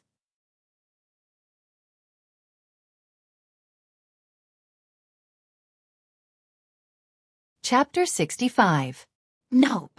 Lao Wang shook his head and said, "Unless the wraith shows itself, or a cultivator opens the third eye for them." Li Mu added, "If the wraith doesn't show itself, then no cultivator opens the third eye for her." Lao Wang looked at him and said, "Then there's only one possibility." Li Mu asked, "What is it?" Lao Wang said, "This person is born with spiritual eyes." Li Mu was stunned. What is born with spiritual eyes? You can understand it as some kind of talent. Lao Wang explained, but this kind of talent is more common in the demon clan. For example, bat demons are born with the ability to attack using sound waves, and those monsters transformed from poisonous insects are very good at using poison. The dragon clan is born with the strength of the middle realm. These can all be attributed to talent. Humans sometimes have this kind of situation. Born with spiritual eyes is equivalent to opening the third eye at all times. It's normal for them to be able to see things that ordinary people can't. Li Mu didn't ask any more questions. He thought about the possibility of Wan Wan's natural spiritual eyes. With her courage, she would cry when she saw a female ghost. If she was born with spiritual eyes, why didn't he discover it? Li Mu thought about it again and felt that it was normal for this kind of thing to happen to Wan Wan. Although there were demons and ghosts in this world, under the protection of the imperial court, demons and ghosts and humans mostly minded their own business. Ordinary people wouldn't be able to come into contact with these things in their lifetime. Under normal circumstances, Een spirits and wraith looked like ordinary people. Ghosts were transformed from humans, so they had dignity and beauty. If it wasn't a special situation, who would want to make themselves hideous and terrifying? With Wan Wan's personality, even if she really saw a ghost, she probably wouldn't be able to tell. This reminded Li Mu of the first time he met Jiang Wang clan. He only thought of her as an ordinary woman. While Li Mu was thinking, Lao Wang found a book in the corner of the bookshelf. He blew off the thick layer of dust on it and threw it to Li Mu. He said, "There are records about spiritual eyes in this book. Take a look yourself." Lao Wang really had all kinds of books here. Li Mu put the book together with the other books. He left the yamen and bought some talisman paper and cinnabar on the street.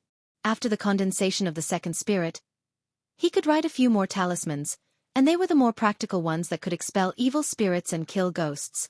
These talismans could only be drawn when he needed them. Obviously, there was not enough time, so he had to prepare them in advance and carry them with him. After returning home, Li Mu wrote more than 10 talismans in a row. He only stopped when his mana was almost exhausted.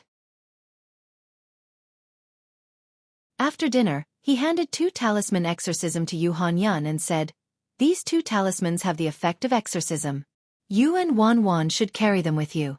Normal ghosts will not be able to get close to you. You can read the books in my study later. They are all about cultivation. You can understand them." Li Mu didn't give the book about spiritual eyes to her. He planned to study it himself first. Yu Hanyun accepted the talisman. Li Mu asked again, "Is the bit of mana I sent into your body still there?" Yu Hanyun nodded and said, "It's still there." People with average talent often needed several months of guidance to produce the first bit of mana in their body. If they had the help of other cultivators to help them familiarize themselves with the flow of mana, this time could be greatly shortened. Even so, those who were slightly talented still needed the help of other cultivators several times before they could condense their mana. Li Mu had a pure yang body and was extremely talented, so he easily retained the mana that Li Qing sent into his body. Li Mu just checked Wan Wan's body and found that the mana he sent into her body in the morning had already dissipated. He thought that Yu Hanyun would be the same and would need to try a few more times. He didn't expect that the mana in her body had not dissipated yet. Li Mu looked at her and said in surprise, "Give me your hand." Yu Hanyun stretched out her hand. Li Mu held her hand. Yu Hanyun blushed slightly, but she still allowed him to hold her hand. Li Mu sent a trace of her dermic powers into Lu Hanyun's body. After a cycle, she was surprised to find that not only did the dermic power she had left in Lu Hanyun's body in the morning did not disappear, but instead increased a little. Although it was only a negligible increase, it showed that her talent for cultivation was not inferior to Li Mu's. Yu Hanyun saw his strange expression and asked nervously, "What's wrong?" Li Mu seemed to have thought of something. He looked at her and asked, "What are your birth characters?" Other than marriage discussions, Yu Hanyun couldn't think of any other time to ask about her birth characters. She asked in confusion, "Why are you asking this?" Li Mu said, "Tell me first. This is very important." Yu Hanyun thought for a moment and said, "Ichou, Xianxia, Ding Mao, Gue Mao." Li Mu calculated with his fingers and looked at Yu Hanyun in shock. Li Mu was born in the year of the dragon. His birth characters were Wu Chen, Gung Wu, Bing Wu, Ren Chen. The 4 pillars were pure yang. Yu Hanyun was born in the year of the ox. She was 3 years older than him. Her birth characters were Ichou, Xianxia, Ding Mao, Gue Mao. She was the opposite of Li Mu. The 4 pillars were pure yin. Pure yang, pure yin, body of the 5 elements. The soul and the body were great supplements that even demons and heretical cultivation would covet. It was also an excellent body for cultivation. Li Mu used to think that since he had a pure yang body, his cultivation speed would be as fast as cheating. However, he recently realized that although his cultivation speed was not slow, it was far from the description of a pure yang body in the books. The reason why he could condense 2 souls in such a short time was because he collected the 7 emotions very quickly. His cultivation path was different from others. Li Mu had thought about this question before and quickly found the answer. Although his body was still pure yang, his soul belonged to his previous life. Because of this, his cultivation speed was greatly reduced compared to people whose souls and bodies were pure yang. However, Yu Hanyun was different. She had a complete pure yin body. In terms of normal cultivation speed, Even Li Mu could not compare to her. Li Mu looked at Yu Hanyun in a daze. She and Wan, one had a purine body and the other was born with spirit eyes. What kind of master and servant were they? Yu Hanyun saw his strange expression and felt a little uneasy. She asked, "Is there a problem?" Li Mu came back to his senses. He never expected that Yu Hanyun would have such a rare body like him. He looked at Yu Hanyun and asked, "Has anyone told you that you have a rare purine body?" As soon as he said this, Yu Hanyun's body trembled and her face immediately turned pale. Li Mu was stunned for a moment and asked, "What's wrong?" Yu Hanyun lowered her head and said with a calm expression, "When I was young, father and mother found a fortune teller. The fortune teller said that a pure young body and a purine body would bring calamity to their loved ones. Father and mother thought that I was inauspicious and sold me to the music hall. Although there was no such thing as a pure young body and a purine body, they would easily attract the covetous of evil beings. To a certain extent, it was not wrong to say that they would bring calamity to the people around them. The cause of death of Li Mu's predecessor was probably because of this." He could only comfort Yu Hanyun by saying, "That fortune teller was obviously a Jianghu swindler. Don't take it to heart." Yu Hanyun looked up and smiled. She said, "You don't have to comfort me. So what if I'm a pure young body? After so many years, haven't I still survived? There is no such thing as a pure young body. I also have a pure young body, but no one has ever said that about me." Li Mu took out the book on the basics of cultivation that Li Qing gave him from the study. He turned to a page and said, "She has a purine body. Not only is she not a loner, but she is also a genius in cultivation. Take a look for yourself." "Really?" Yu Hanyun took the book and looked at it expectantly. On the yellowed page, there were a few sentences. "People with a pure young body and a purine body have souls that are different from ordinary people's. They are easily coveted by evil beings. If they cultivate, their cultivation speed will be several times faster than ordinary people. A man with a pure young body and a woman with a purine body are a match made in heaven. They can form the great Tao of dual cultivation. Yin and yang combine and complement each other." Yu Hanyun looked up at Li Mu and said suspiciously, "This book. You didn't write it, did you?" Li Mu glanced at the contents of the page and knew that she had misunderstood the latter part of the words. To prevent her from thinking that he was hinting at something, Li Mu shook his head and said, "Don't misunderstand. You are not my type."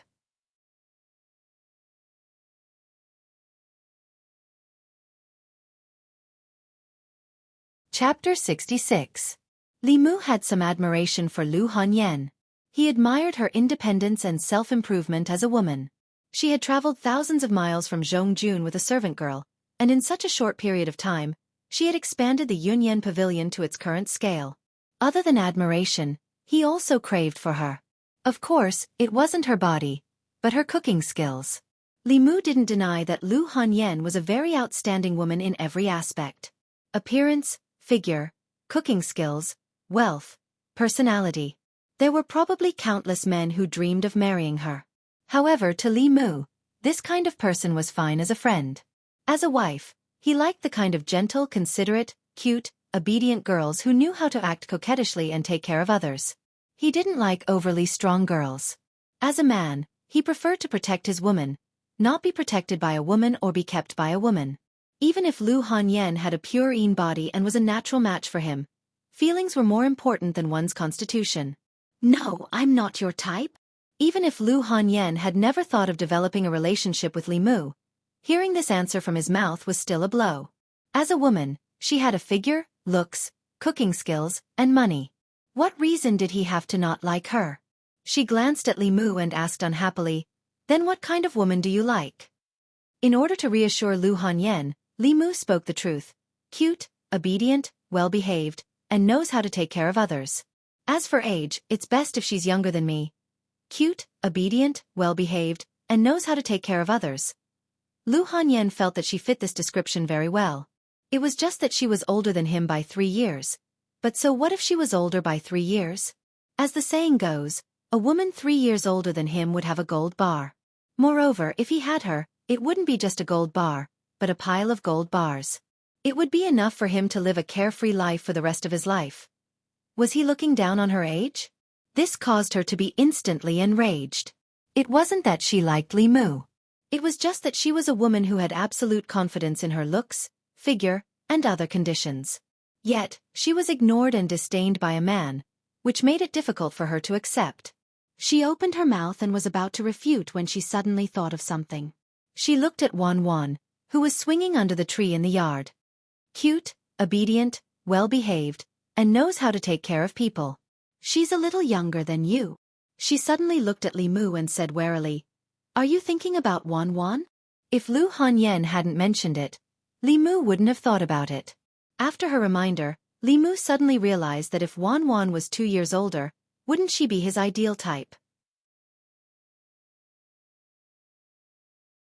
No wonder he liked Wan Wan so much and always treated her well. He put away these thoughts and shook his head at Lu Hanyan, saying, "If I'm unlucky, I only have a few months left to live. How would I have the time to think about these things?" Li Mu successfully changed Lu Hanyan's mind. She asked, "Aren't you a cultivator? Don't tell me you can't treat your illness?" To be exact, what I'm suffering from is not an illness. Since Lu Hanyan had also stepped onto the path of cultivation, the things that were inconvenient to talk to her in detail before could be explained now. Deciding to be honest with her, Li Mu continued, "I stepped onto the path of cultivation in order to survive. Humans have 3 spiritual and 7 physical souls. 2 months ago, my 7 physical souls were taken away by a demon.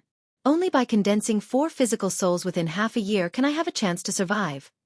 Lu Hanyan listened carefully and asked, "Then how many physical souls have you condensed now?" Li Mu answered, 2 physical souls. Lu Hanyan hurriedly said, "Then hurry up and condense the other 2 physical souls." Condensing the physical souls is not that simple. Li Mu took the opportunity to teach Lu Hanyan about the path of cultivation.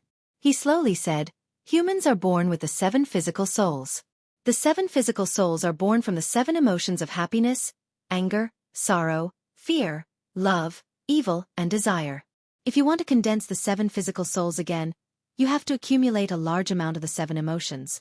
These 7 emotions need to be generated by others. This is easier said than done. Accumulating the 7 emotions." Lu Hanyan thought for a moment and said in realization, "I understand now. The reason why you told stories in the tea house and stopped at the most interesting part every time was to collect the anger of the customers?" Li Mu nodded. Lu Hanyan continued to ask, "Then the reason why you deliberately barbecued meat in the courtyard last time was actually to make me angry and then take away my anger?" Li Mu smiled awkwardly and explained, "I also wanted to survive. You should understand this, right?" Lu Hanyan glared at him but did not pursue the matter. She thought of something else and asked, "You wanted to play Liang Shanhua because you wanted to absorb the sadness of the customers, right?" Li Mu nodded and said, "Yes." Lu Hanyan looked at him with a resentful gaze and said, "You even said that it was your dream." "A man's mouth is a liar," Li Mu said embarrassedly. "I had no choice at the time." Lu Hanyan thought for a moment and continued to ask, "Happiness, anger, sorrow, and fear are easy to obtain. What about love and desire?" This was also Li Mu's headache. He said helplessly, "Let's first condense the first 4 physical souls and live for half a year." Lu Hanyan nodded and said, "I will personally go to the theater and ask them to change the script as soon as possible." Li Mu cupped his hands and said, "Thank you." Lu Hanyan waved her hand. "What are you thanking me for? I haven't thanked you for teaching me cultivation yet." Speaking of cultivation, Li Mu thought of something and his expression became serious. He said, "There is something you must be careful about." Seeing his serious expression, Lu Hanyan also became serious. She asked, "What is it?" Li Mu said, "The bodies of pure yin and pure yang are indeed suitable for cultivation, but our souls and bodies are also great nourishment for demonic ghosts and evil creatures. Not only are they easy to attract demonic ghosts and evil creatures, they will also attract the covetous eyes of heretical cultivation. In the future, you must never tell anyone about your birth date and horoscope, let alone let anyone know that you have a body of pure yin." Lu Hanyan nodded and said solemnly, "I understand." The bodies of pure yang, pure yin, and 5 elements could not be seen from the outside, unless someone knew their birth date and horoscope, or came into close contact with evil creatures that were more sensitive to these types of bodies. That night in the Zhang family village, The zombie did not chase after Xianxia and only chased after Li Mu because of this reason. Lu Hanyan closed the introductory book and said, "Let me have a look at this book." This book could help her understand more about cultivation. Li Mu nodded and said, "Take it. Take the other books in the study as well. Remember to return them to me when you're done." Although this book was no longer of any use to Li Mu, it was still a gift from Li Qing. It would not be good to give it to someone else. Lu Hanyan returned home and put the book under her pillow. She said to her servant girl, "Wan Wan, go to the opera house and tell the masters to write the script for Transforming into Butterflies in 3 days. Their wages for this month will be doubled." Ran residence. The Four Seas bookstore was closed for 3 months as a punishment and had to pay 100 taels of silver to the shopkeeper of the Yunyan pavilion. The shopkeeper was also beaten 50 times. In the Ran residence, the servants looked worried. In a room in the inner courtyard, shopkeeper Ren's wails could be heard. A young man walked into the room. When shopkeeper Ren saw him, he immediately said, You have to avenge father." The young man's face darkened. He said, "Didn't I tell you to do business honestly and not engage in these crooked practices? Do you really think those cultivators in the yamen are useless?" Shopkeeper Ren said regretfully, "I thought that woman was new here and did not have any background. Who would have thought that she had someone backing her? All right, let's forget about this matter. Stay at home and recuperate. Don't provoke the yamen again." The young man walked to the bed, stretched out his palm, and placed it on shopkeeper Ren's back. A white light flashed on his palm. Shopkeeper Ren climbed up from the bed and said in surprise, "It doesn't hurt anymore," the young man said faintly. "I've only eliminated your pain. You still need to recuperate. Stay at home and don't think about money all the time. When I'm successful in my cultivation, I'll have as much money as I want." Shopkeeper Ren lay back on the bed and said, "Cultivate well with your master. When your cultivation is successful and you earn a lot of money, buy all the bookstores in Yangqiu County." The young man walked out of the room and went to the deepest courtyard of the Ren residence. He said to the 2 servants at the door, "I want to cultivate in peace. If it's not a big matter, don't disturb me."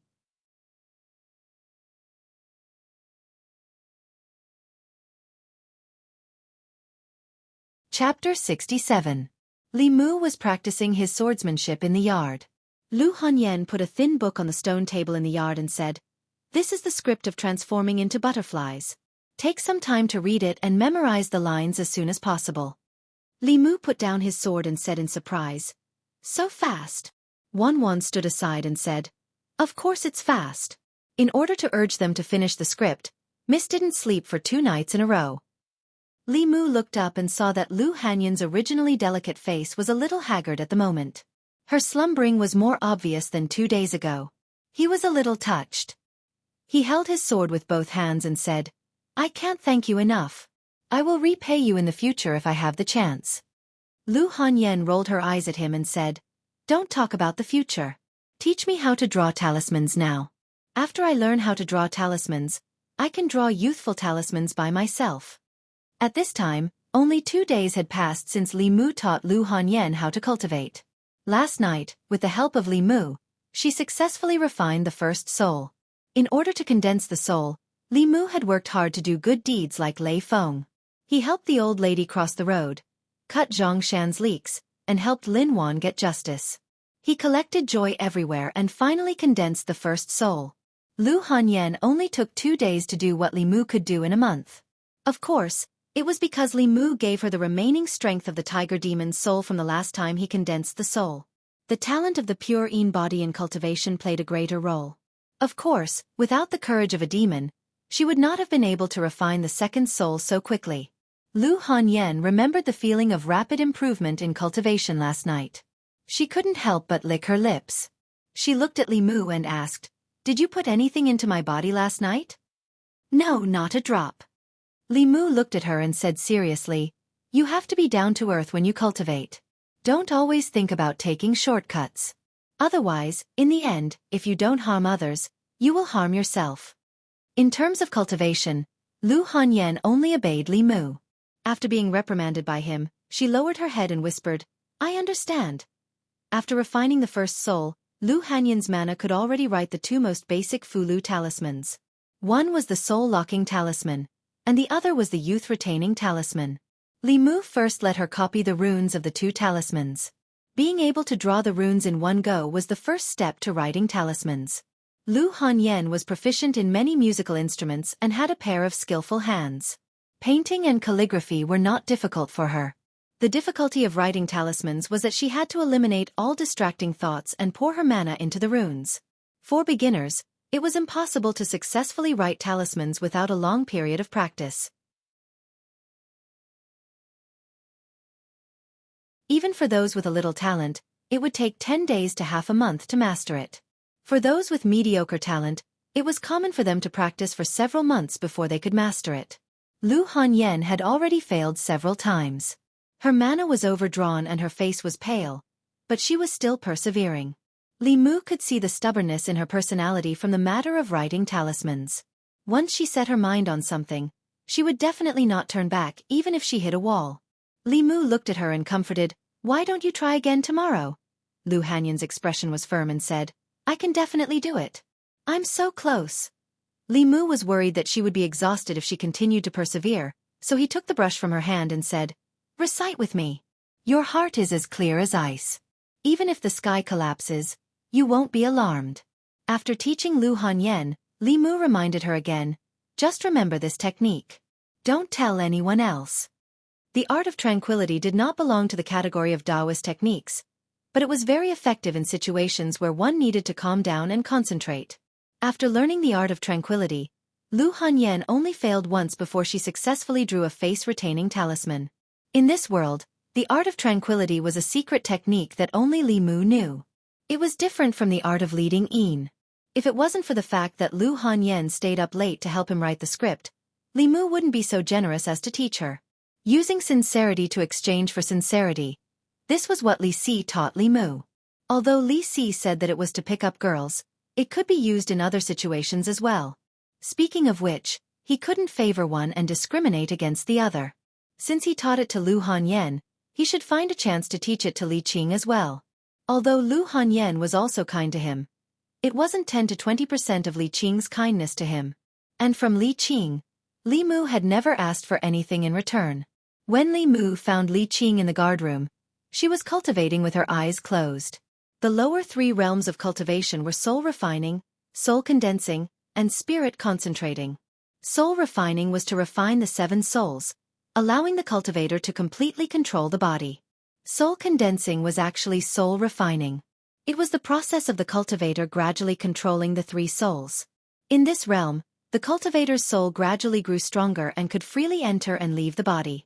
Moreover, when the soul was in the state of leaving the body, it could still retain part of its strength. Spirit concentrating was the last realm of the lower 3 realms of cultivation.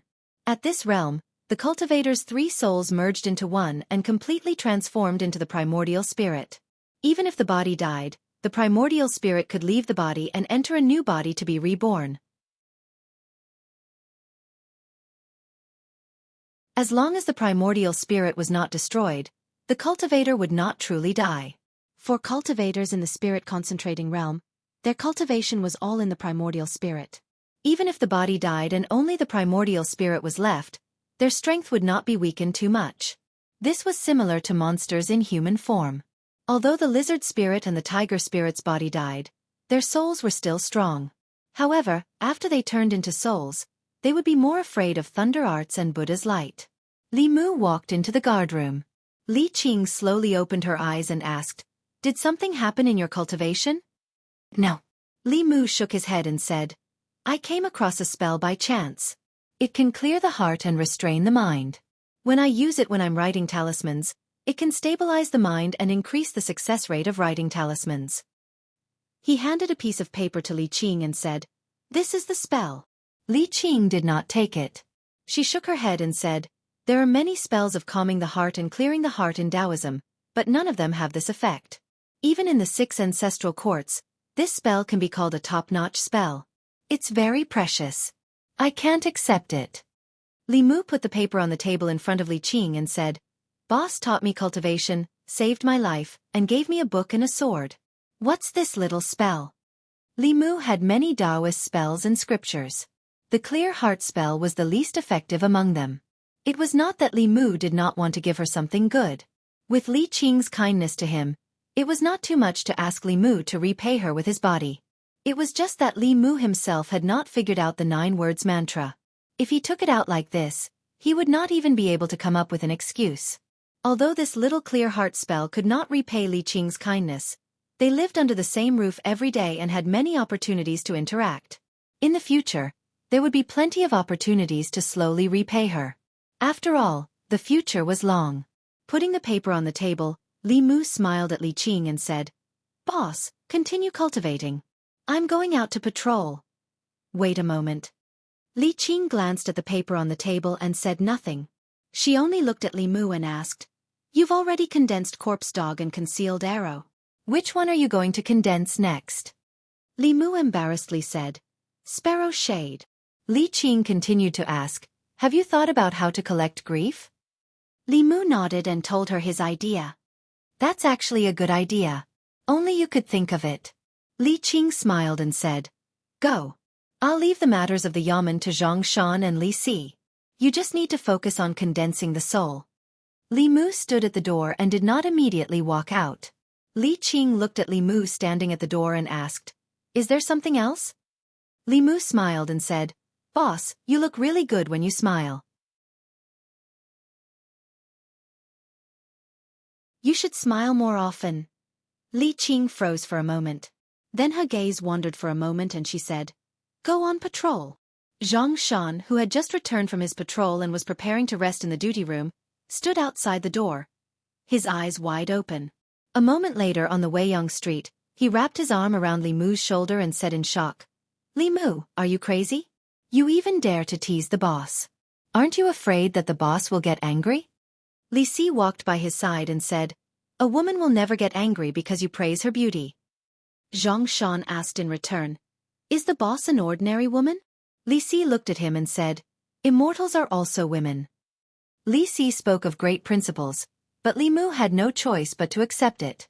Just now, he had blurted out what was on his mind on a whim. He did not know if she would get angry. When they reached the door of the Yunyan Pavilion, Li Mu temporarily put aside his thoughts about Li Qing and focused on condensing the sparrow shade. For him, what he needed to condense was not just the third soul. There was also the dignity of a man.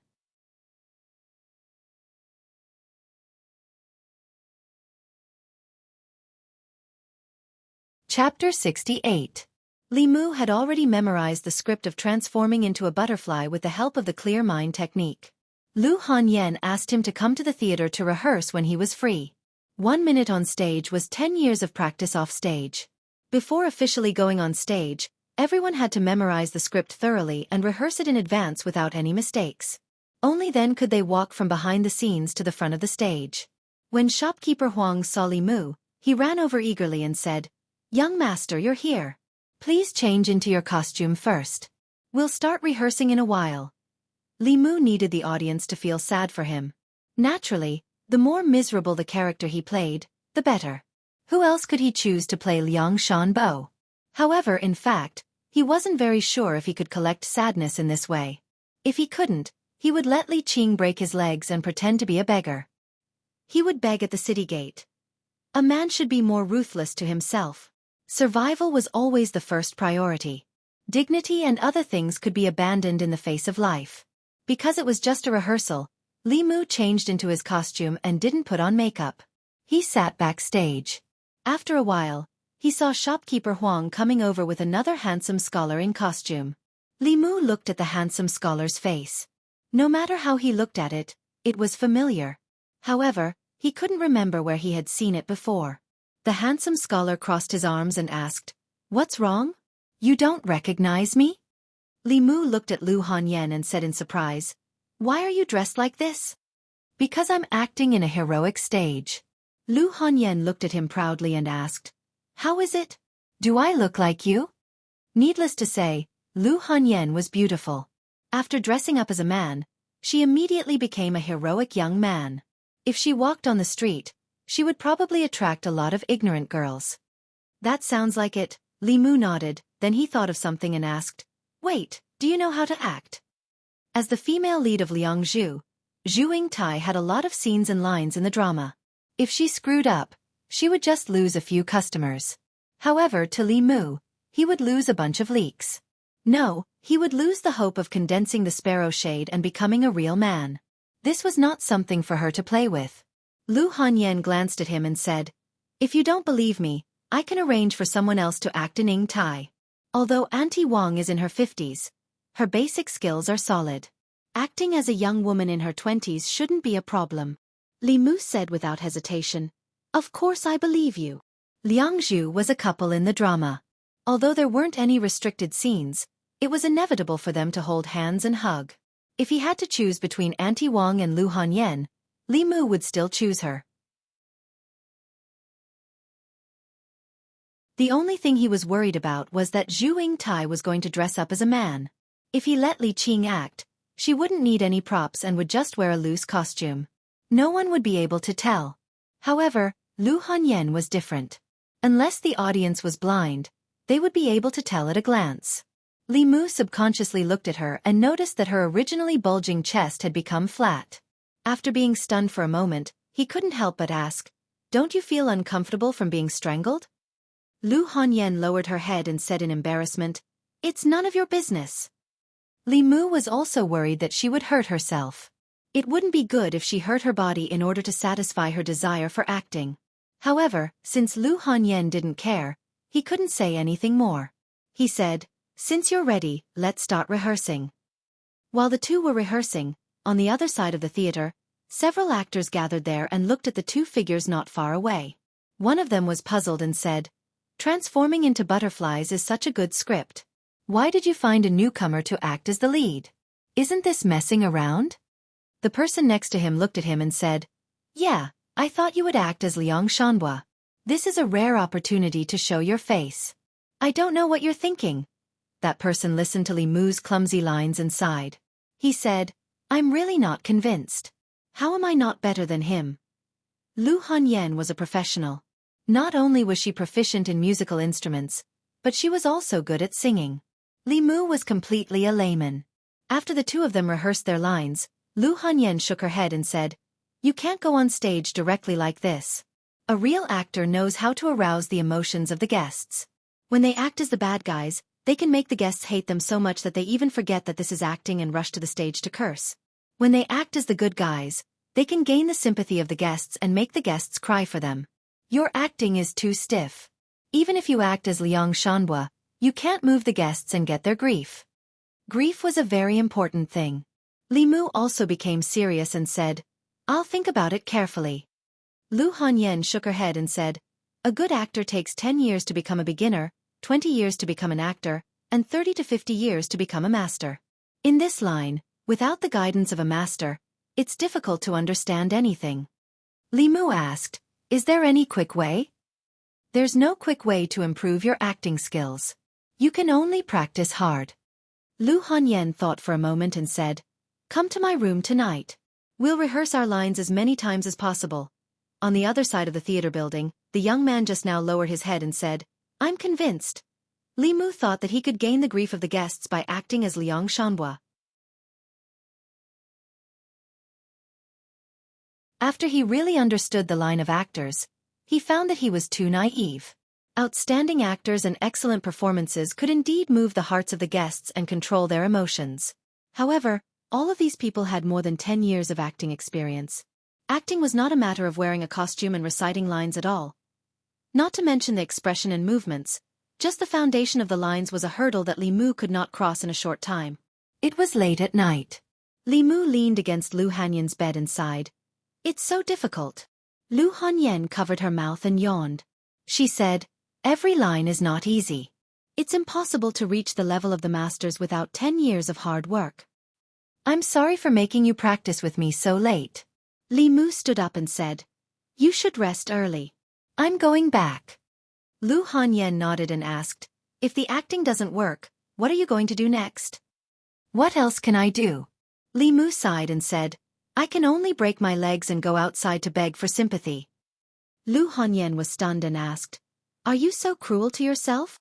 Li Mu said helplessly, "If I'm not cruel to myself, I'll lose my life. Humans have 7 souls, and 2 souls are born from love and lust. Lu Hanyan seemed to have thought of something and continued to ask, what are you going to do about love?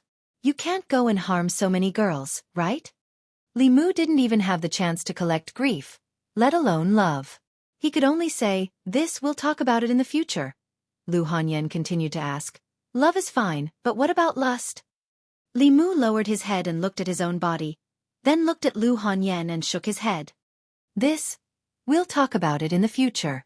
After another night of studying the lines, Li Mu remembered that he hadn't visited Suhi in a few days.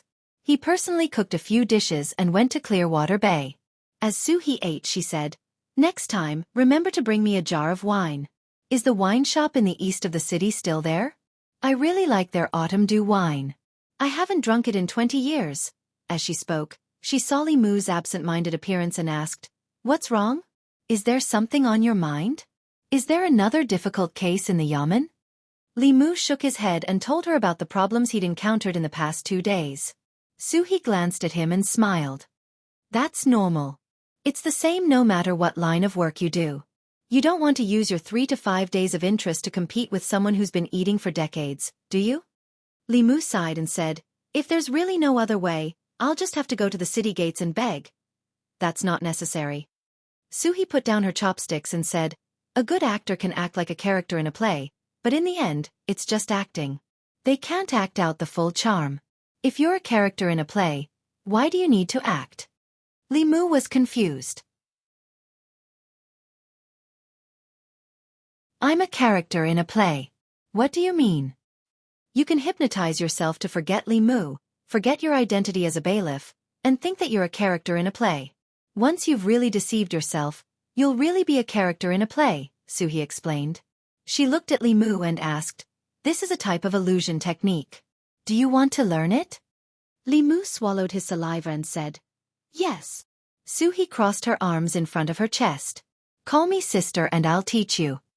It was just calling her sister. As long as he could gather grief and condense the sparrow een, Li Mu would agree without hesitation even if he called her wife, let alone sister. He was secretly delighted. Looking at Suhi, he blurted out, wife.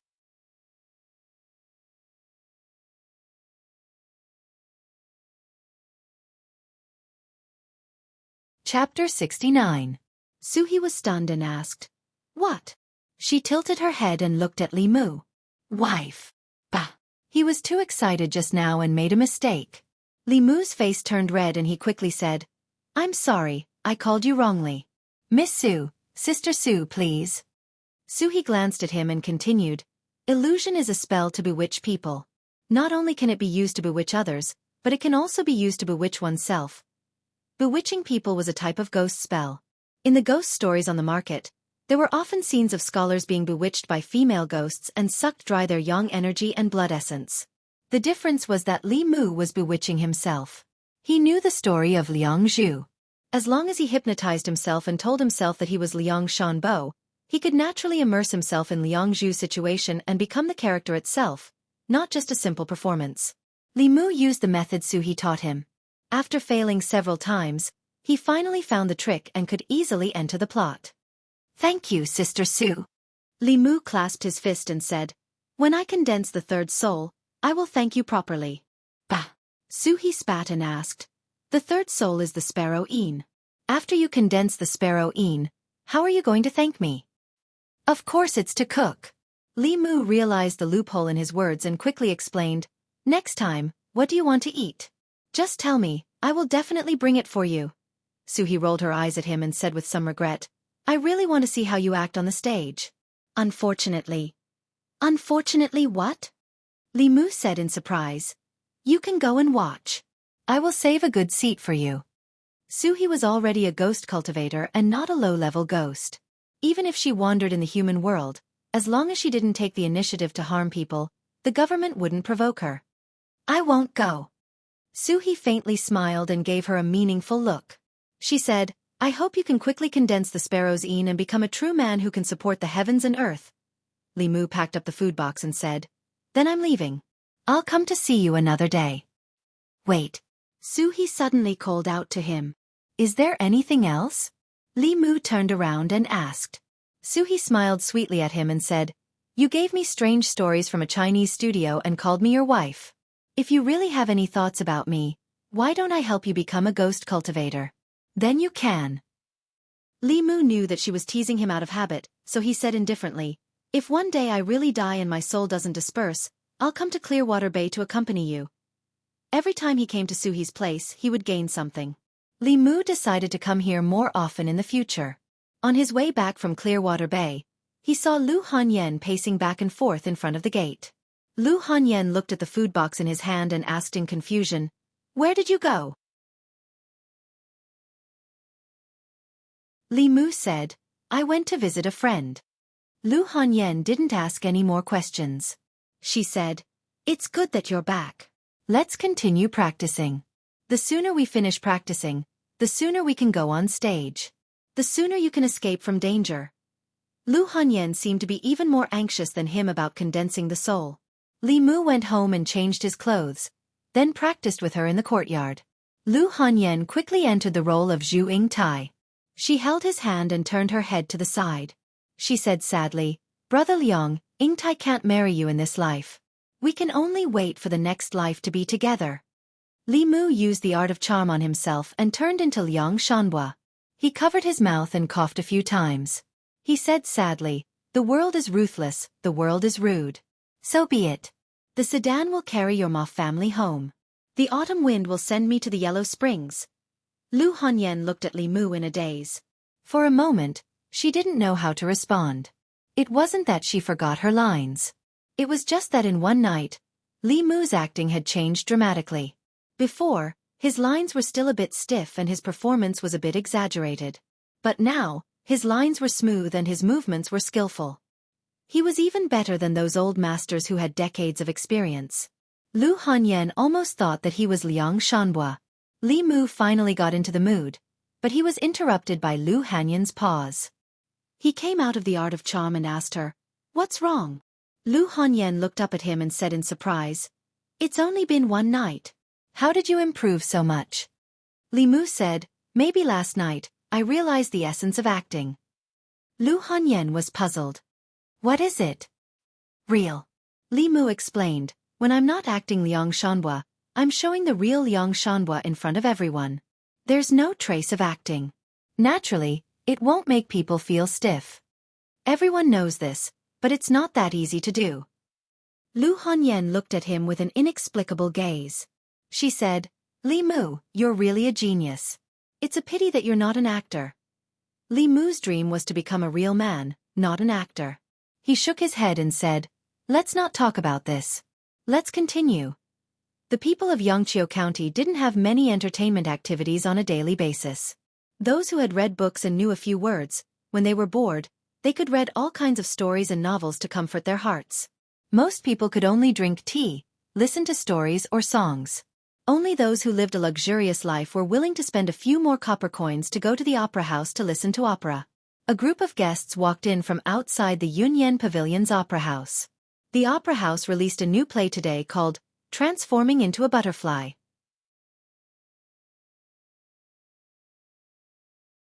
Because the story of transforming into a butterfly had been popular in the tea house for a while, and later in the bookstore, most of the people of Yangqiu County had heard about it from others even if they hadn't read it. Before releasing Transforming into a Butterfly, the opera house had done publicity a few days in advance. Many people who had heard the story of Transforming into a Butterfly had bought tickets a few days in advance, waiting to see the first performance of the new play. Two pitiful people. Why didn't they have a good ending? That Ma family is really a good for nothing. They're always trying to break up a couple. Liang Zhu transforms into a butterfly. It makes my heart ache. Even though they already knew the content of the story, the feelings generated from hearing it and seeing it were completely different. The actors acted out this poignant love story vividly, incisively and vividly. When they saw Uncle Shanhua die of illness, Yingtai jump into the grave on the way to her wedding, and the two turn into butterflies and fly away, their hearts were filled with deep sorrow. Some of the more emotional onlookers even shed tears. The curtains slowly pulled down, and the first performance of Transforming into a Butterfly came to an end. The audience sat below the stage. They were infected by the poignant sadness and shed tears of sadness. Li Mu stood on the stage, absorbing the endless sadness. He couldn't stop smiling. His idea was right. If he told the story of Liang Zhu purely as a story, he wouldn't be able to absorb other people's sadness.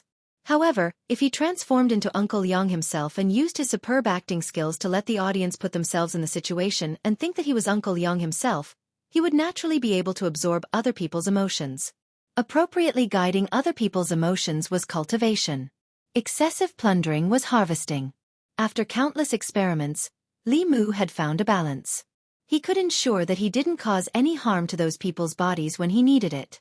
This way, as the number of guests increased, he would only need 10 days at most to accumulate enough sadness to condense the sparrow shade in one fell swoop. Transforming into a butterfly was a popular story in Xianxia County. After Yunyan Pavilion moved it to the stage, guests flocked to it. Even though Yunyan Pavilion arranged 2 performances a day, it couldn't satisfy all the guests' needs.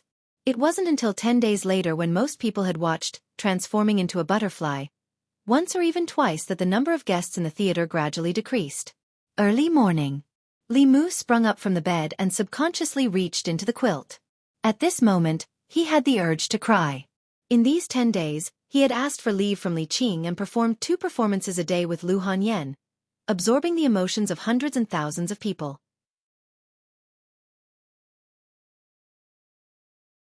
It took him 10 whole days to collect enough sadness and successfully condense the 3rd soul last night. The 3rd soul that Li Mu had been longing for a long time. This morning, he once again regained his dignity as a man. The depression that had accumulated in his heart for the past 2 months was swept away. Li Mu opened the courtyard door and felt that the world had become much more beautiful. Creak. The courtyard door next to him opened and Lu Hanyan walked out with a basin of water. When she saw Li Mu, she was clearly stunned. Then she asked in surprise, "Why are you up so early today?" Li Mu let out a long sigh and said, "I can wake up in the morning from now on. Isn't it just waking up one day early? Why are you so proud?" Lu Hanyan glanced at him and suddenly said, "Right, the soul that was born from sadness seems to be called the sparrow shade. It sounds very strange. What does this soul do?" Li Mu waved his hand and said, "You're a girl. Why are you asking so much? You're tuning in to the Wisdom Diary YouTube channel. Don't forget to subscribe and join us on this journey to catch the most captivating stories.